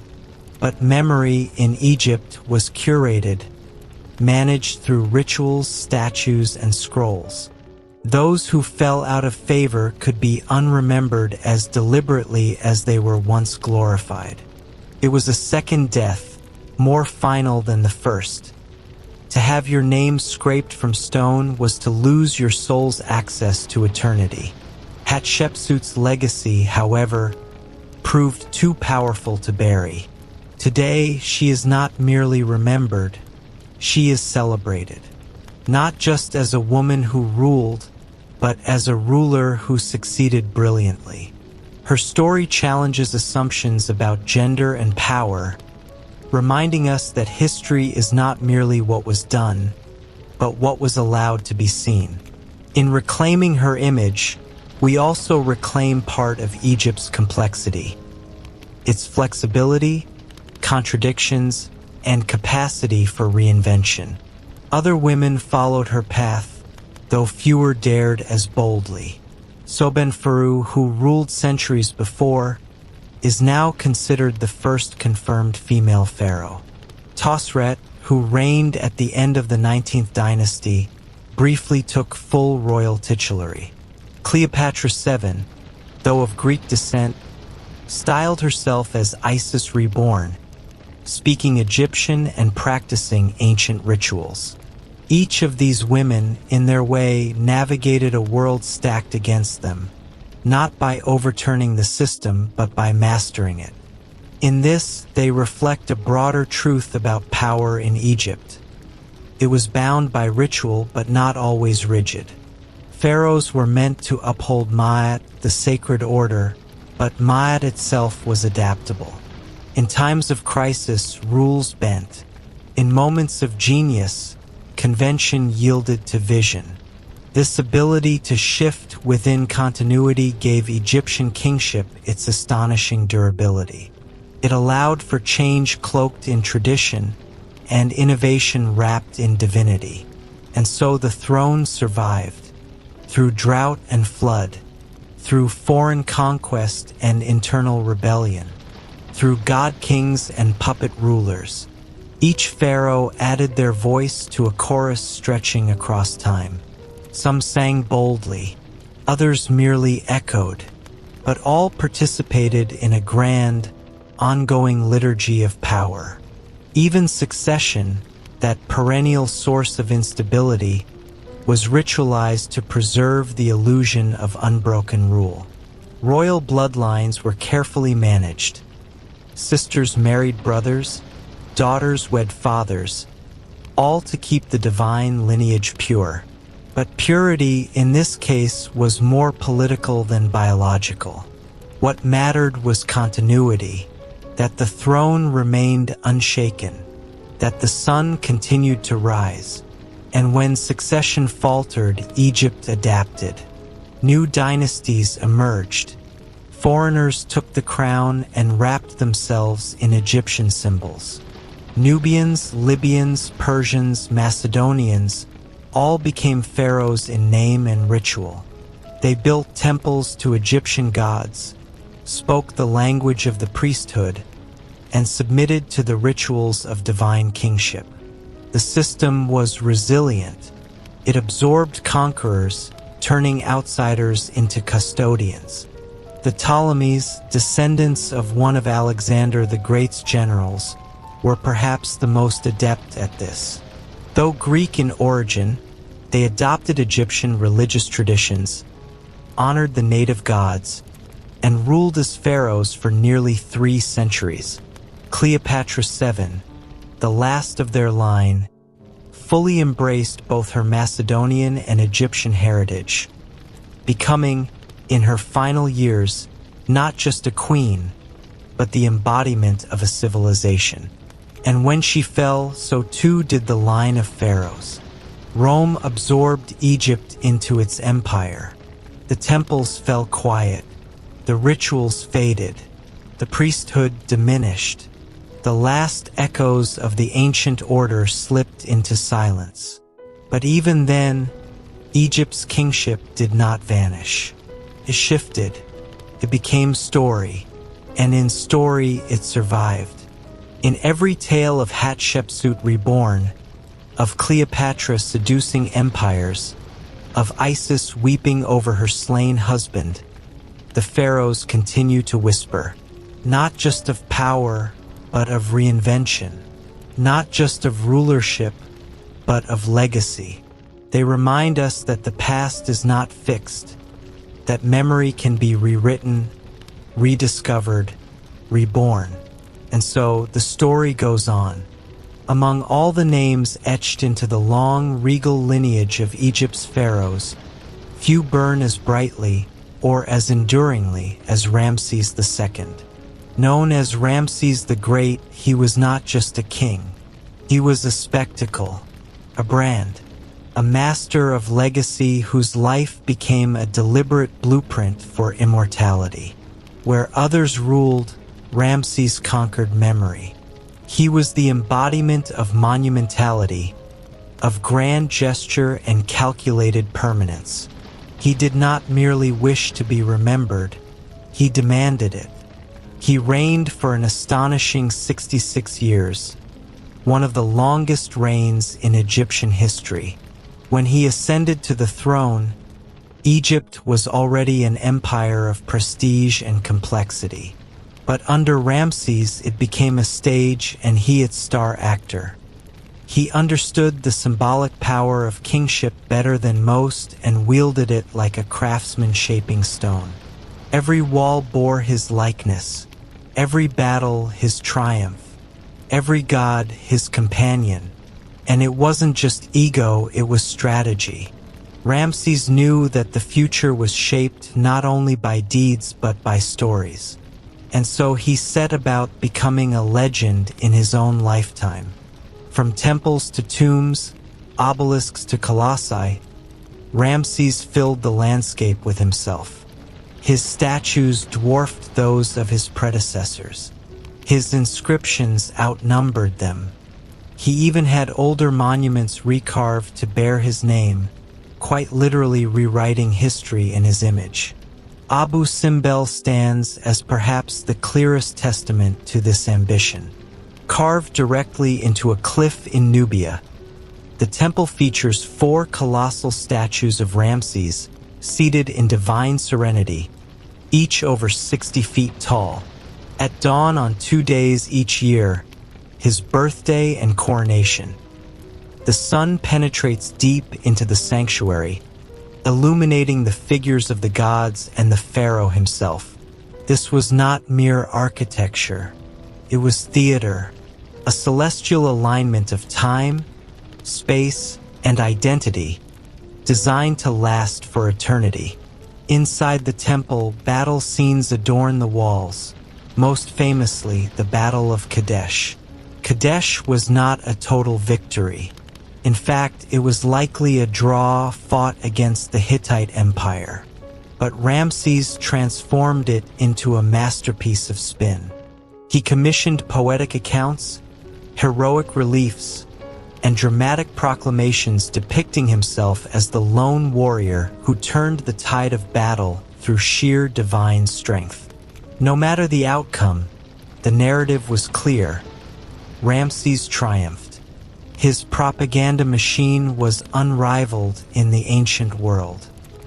He inscribed the Kadesh campaign on temple walls across Egypt, ensuring that citizens from Memphis to Thebes would read of his glory. It wasn't enough to win or appear to win. One had to enshrine the victory in image and word to make it real in the minds of the living and the dead. In this, Ramses was far ahead of his time. He understood that controlling the narrative was tantamount to controlling the future. And yet, there was more to Ramses than bluster and bravado. He was also a prolific builder of peace. Following years of tension with the Hittites, Ramses negotiated what is often considered the world's first recorded peace treaty. A copy of that treaty, written in Akkadian and Egyptian, survives to this day. It speaks of brotherhood, mutual defense, and shared prosperity, a testament to diplomacy in an age of war. The Hittite king even offered his daughter in marriage to Ramses, solidifying the alliance. At home, Ramses oversaw massive architectural projects that employed thousands. He expanded the temple complex at Karnak, constructed the magnificent Ramesseum as his mortuary temple, and transformed Pyramus, his new capital in the Delta, into a gleaming city of ceremony and power. His rule brought stability and relative prosperity. Art flourished. Temples teemed with offerings. Priests chanted in elaborate rituals honoring gods and king alike. But his most enduring construction was himself. He fathered over 100 children, sons, daughters, wives, all woven into the great tapestry of his divine dynasty. He took care to immortalize them in carvings, placing them alongside his image, as if to say, "This is not merely a reign, it is a world." To look upon his monuments is to see a man who fused kingship with myth, personal ambition with public ritual. Even in death, Ramses choreographed his immortality. His tomb in the Valley of the Kings, one of the largest and most intricate, was decorated with elaborate texts and celestial charts guiding his soul to the afterlife. His mummy, discovered centuries later, revealed a man who lived long and bore the physical marks of age, effort, and grandeur. He had suffered arthritis, dental issues, and other ailments, but he had also survived. His body, remarkably preserved, seemed to defy time. And when the modern world rediscovered him, Ramses once again took center stage. In 1976, when his mummy was flown to Paris for preservation, France granted him full royal honors. A pharaoh who had died 3,000 years ago received the treatment of a king, complete with a red carpet and military salute. It was a gesture of respect, yes, but also of recognition. Ramses had won. He had outlived empires, outlasted scribes, survived fire, flood, politics, and time. Today, he lies in the National Museum of Egyptian Civilization, his face visible behind glass, his gaze unwavering. Tourists file past in reverence, not simply for a king, but for the sheer audacity of his ambition. He dreamed of eternity and, by sheer force of will and stone, made it real. And yet, there's a humility hidden in Ramses's grandeur. For all his might, he still built temples to gods greater than himself. He still placed his image beside those of Horus, Osiris, and Ra, not above them. He knew his place in the cosmic order. He did not seek to replace the divine, but to join it, to participate in its eternal rhythm. This balance between ego and piety, spectacle and devotion, is what made him great. He was not merely a king. He was a mirror of Egypt's soul. In Ramses, we see the culmination of millennia of pharaonic tradition. He was the last truly great king of the new kingdom, the last to wield that perfect harmony of myth, power, and art. After him, the throne would decline. Foreigners would return. Division would grow. But his shadow lingered. And that, in many ways, was the point. To cast a shadow so large that even the fading sun could not erase it. To write a name so deeply that even the wind could not wear it away. To live, truly live, in the memory of those yet unborn. That was Ramses's gift, his lesson, that legacy is not luck, it is built. And so, when we look at his statues today, we are not just looking at stone. We are looking at intent, purpose, at a man who knew that memory could be constructed as surely as a pyramid, and who spent every day of his life stacking the blocks. He did not merely wish to be remembered, he ensured it. Behind the grandeur of Egypt's temples and the eternal gaze of its statues, behind the precision of its rituals and the symmetry of its tombs, there existed another Egypt, an Egypt of shadow and silence, the Egypt of palace corridors, whispered alliances, daggered glances, and veiled intentions. While the pharaoh stood divine in stone, the human beneath the crown was rarely safe. Power, after all, is never secure, not even when it's claimed as divine. Within the palaces of Thebes or Memphis, among lotus-filled courtyards and papyrus-lined halls, the royal family was both exalted and entrapped. Bound by blood and duty, they lived in a world where love, jealousy, ambition, and fear churned beneath the surface of ritual calm. Brothers plotted against brothers. Mothers sought thrones for sons. Viziers whispered poison. Priests weighed loyalty against survival. And at the heart of it all was the crown, a symbol so powerful it could turn kin into rivals. The line of succession in Egypt, though cloaked in tradition, was rarely simple. While royal bloodlines mattered, pharaohs often had multiple wives and dozens of children. The great royal wife held prestige, but sons of lesser wives could rise if they found favor, or if their rivals fell. Sometimes the next king was named. Sometimes he seized power in the vacuum of death. The result was a constant dance of anticipation and anxiety. Every child of the king was a potential heir or a potential threat. Every general, if popular enough, could become kingmaker or king. And behind them all, the priesthood loomed, wielding spiritual legitimacy like a blade. One of the most chilling illustrations of this treacherous web comes from the harem conspiracy against Ramses III. By the 20th dynasty, Egypt was fraying. Foreign threats pressed from abroad.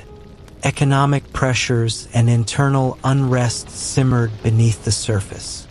Ramses III, though a capable ruler, had many wives and a swelling royal court. Among them was Queen Tai, not the great royal wife, but ambitious, and determined that her son, Pentaweret, should sit upon the throne. But Pentaweret was not the heir apparent. Another son, by a different queen, had been designated crown prince. And so, Tai conspired. The plot unfolded not in battlefields, but within bedrooms and antechambers. It was a conspiracy of whispers and scrolls, spells and seduction. Servants were bribed, guards recruited. Spells from forbidden books were uttered in secrecy. The goal was clear: assassinate the pharaoh, stage a coup, place Pentaweret on the throne. It nearly succeeded. We know of the plot because of the judicial papyrus of Turin, a chilling court document that reads like the script of a political thriller. It lists dozens of names: nobles, scribes, military officials, women from the harem. Some confessed under torture. Others remained defiant. Many were sentenced to death. A few were permitted to take their own lives. Pentaweret, the prince at the center, was forced to commit suicide, his name stricken from official records. But the wound to the monarchy was deep. Though Ramses III was officially said to have survived the plot, recent forensic evidence tells another story. His mummy, re-examined in the 21st century, reveals a deep, fatal wound to the throat. It appears he died violently, his final days silenced by official narratives but etched into his very bones. This tension between the divine image and the mortal vulnerability runs through Egypt's royal history like a scar beneath the gold. Even the greatest kings were not immune. Akhenaten, the heretic king who sought to replace Egypt's pantheon with the singular god Aten, found himself isolated and reviled. After his death, his images were smashed, his name erased, his revolution reversed. His wife, Nefertiti, once queen and perhaps even ruler in her own right, vanishes from the record. Their son, Tutankhamun, ascended the throne as a child and died young, perhaps sickly, perhaps targeted. His tomb, untouched by robbers, speaks not only of opulence but of a reign cut short. These stories remind us that beneath every crown is a beating heart. Pharaohs may have claimed descent from gods, but they ruled amid chaos. Chaos they struggled daily to contain. And often that chaos came from within, from family, from court, from those who bowed by day and schemed by night. Even the women of the palace wielded dangerous power. Queens and princesses lived in the periphery of authority, but their proximity gave them leverage. Some used it with subtlety, guiding sons and husbands from behind the veil. Others acted directly. Hatshepsut claimed the throne. Tai plotted regicide. Cleopatra seduced empires. Egyptian women, especially of royal blood, were not mere ornaments. They were forces, sometimes overlooked, sometimes feared. And then there were the priests. Nominally servants of the gods, they held the keys to legitimacy. A coronation meant nothing without their blessing. A tomb was incomplete without their rites. Over time, especially during periods of weak kingship, the priesthood of Ammonius grew so powerful that it rivaled the throne itself. By the 21st dynasty, Thebes was ruled not by pharaohs, but by high priests who bore titles and honors once reserved for kings. This quiet coup without armies or war was perhaps the most dangerous of all. The erosion of centralized power, the rise of competing dynasties, the inflation of titles, all these signaled decline.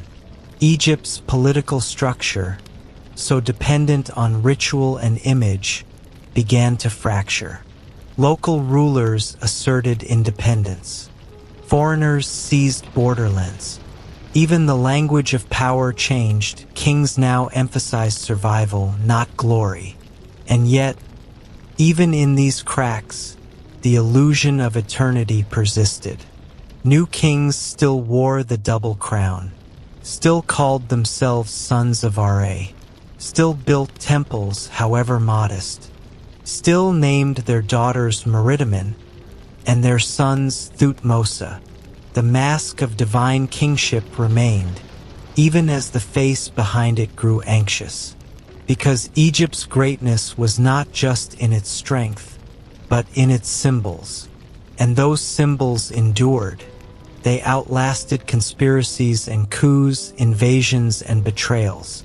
They were carved not only into stone, but into psyche, into culture, into the very imagination of power. The pharaoh's crown may have fallen again and again, but the idea of the pharaoh never did. In this, we find the paradox at the heart of Egyptian monarchy. It was vulnerable yet indestructible, fragile yet eternal. The men and women who wore the crown could be killed, erased, forgotten, but the crown itself, the crown persisted. And so, even in the darkest chapters, when blood stained the palace floor, when priests usurped kings, when sons betrayed fathers, there remained a thread of continuity.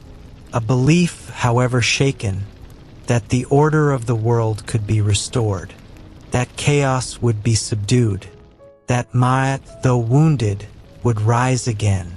It is this resilience, not just of power, but of purpose, that defines Egypt's royal legacy. And it is this resilience that calls to us still. Before the grandeur of pyramids, before Karnak, before the temples of Luxor or the golden tombs of the Valley of the Kings, there was Abydos, a stretch of desert in Upper Egypt, dusted with sand and silence, where some of Egypt's earliest kings were buried. Here, amid crumbling mastabas and half-swallowed ruins, lies a story darker than gold or glory, a story of sacrifice, of devotion, of blood. This is where the practice of human sacrifice, what modern scholars term retainer sacrifice or court sacrifice, entered the ancient Egyptian imagination. It was not myth, it was real. Bodies do not lie. At Abydos, archaeologists uncovered dozens, even hundreds, of burials arranged in tight, deliberate rows near the tombs of early rulers. Some of the graves belonged to servants, some to consorts, some to court officials. They were young, mostly healthy, and, by all evidence, interred simultaneously. Some with tools, others with jewelry, some with marks of strangulation or quick, blunt trauma. They were not buried there by coincidence.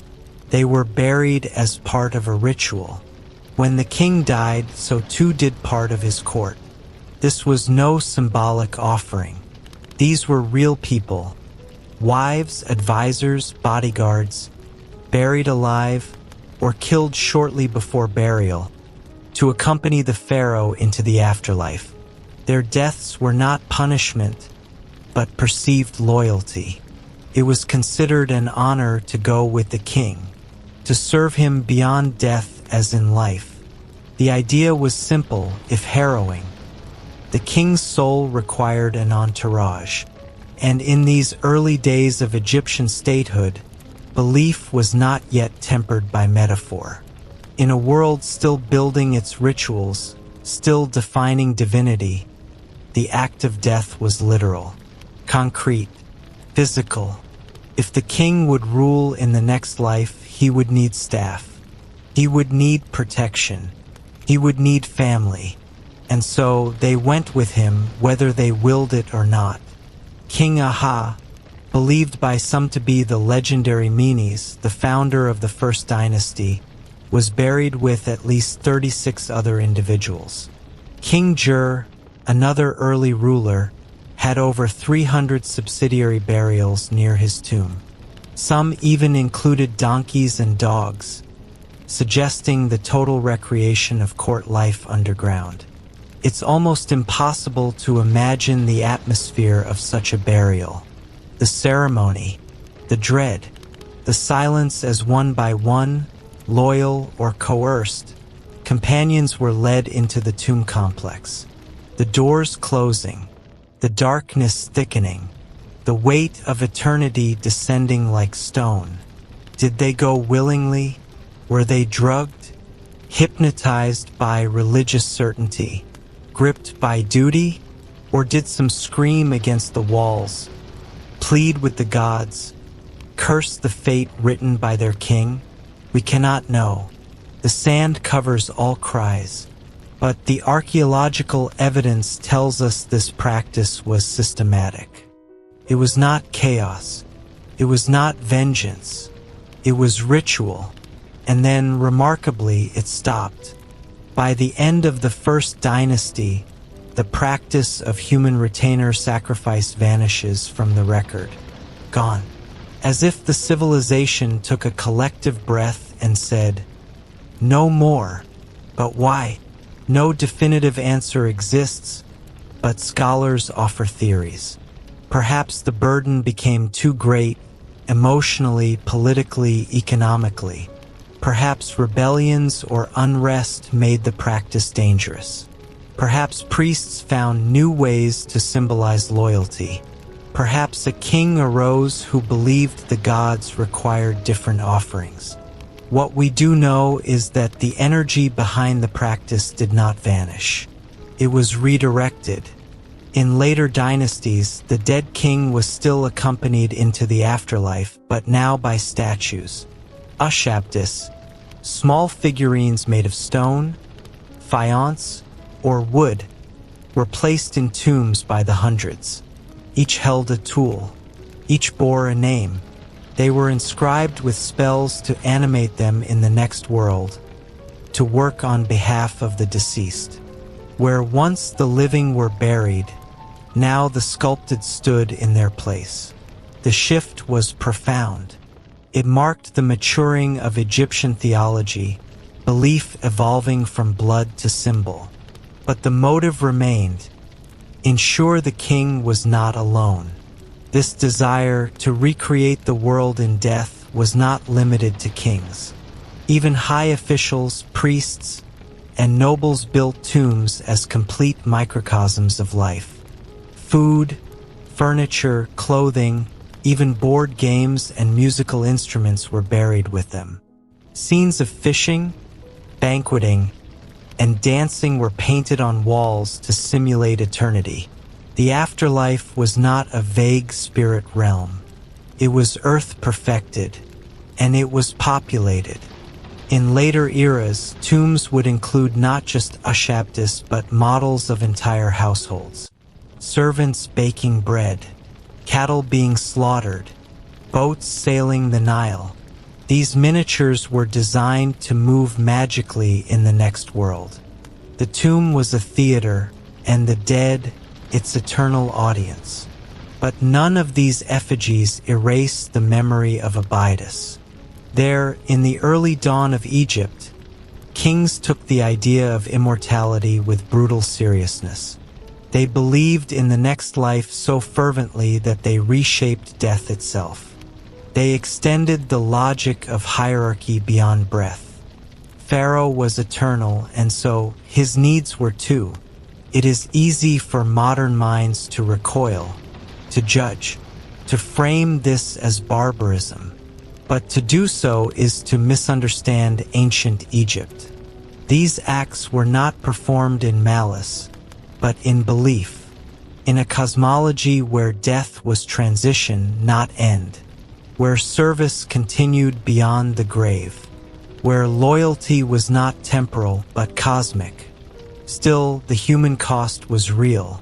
Every grave at Abydos once held a heartbeat, a story, a voice. And now we dig them from the sand and try to listen, to piece together who they were, how they lived, how they died. They are not just data points. They are echoes, ghosts with names lost but not meaningless. Modern Egyptology walks a careful line. We celebrate the achievements of this civilization, the architecture, the art, the philosophy.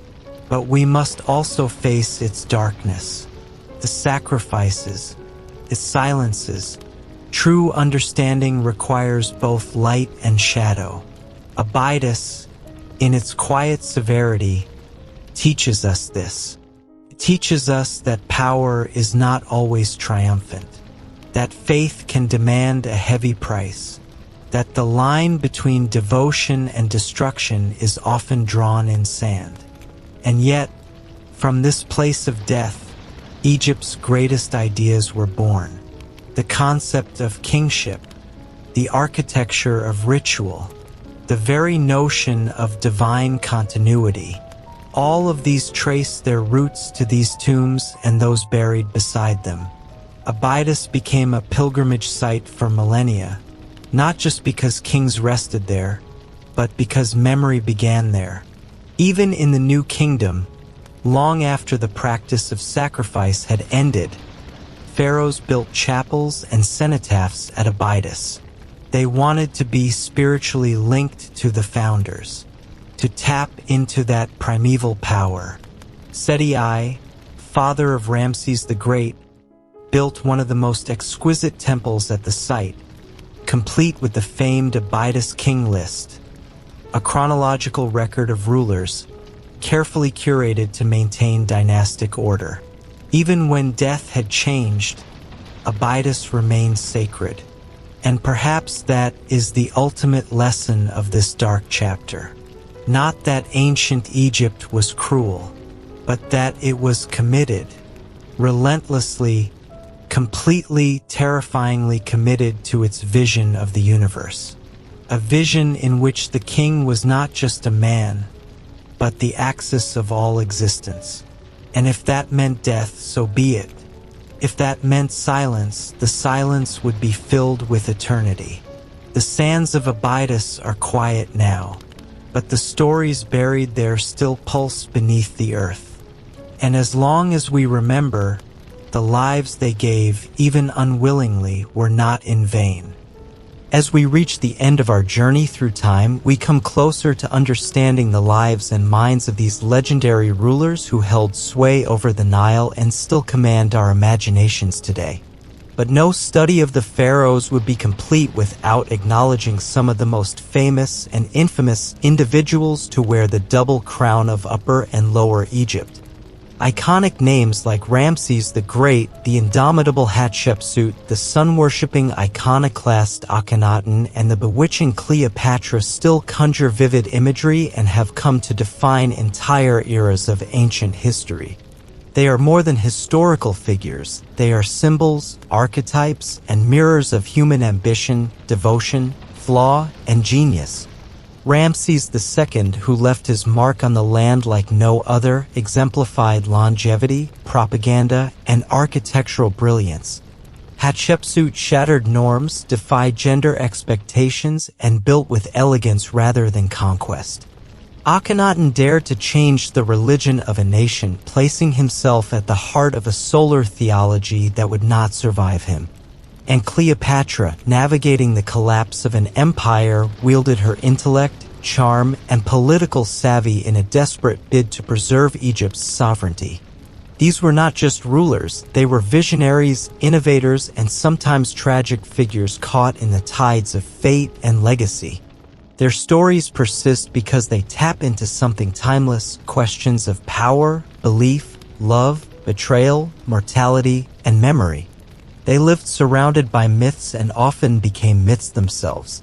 In peeling back the layers of gold, sand, and stone, we find more than gods and monuments. We find human beings, brilliant and broken, majestic and mortal. Their legacies endure not just in artifacts, but in the stories we continue to tell, the questions we continue to ask, and the awe we continue to feel. The pharaohs may have ruled millennia ago, but their voices echo across time, whispering to us still, reminding us of the heights human civilization can reach and of the price we sometimes pay to get there.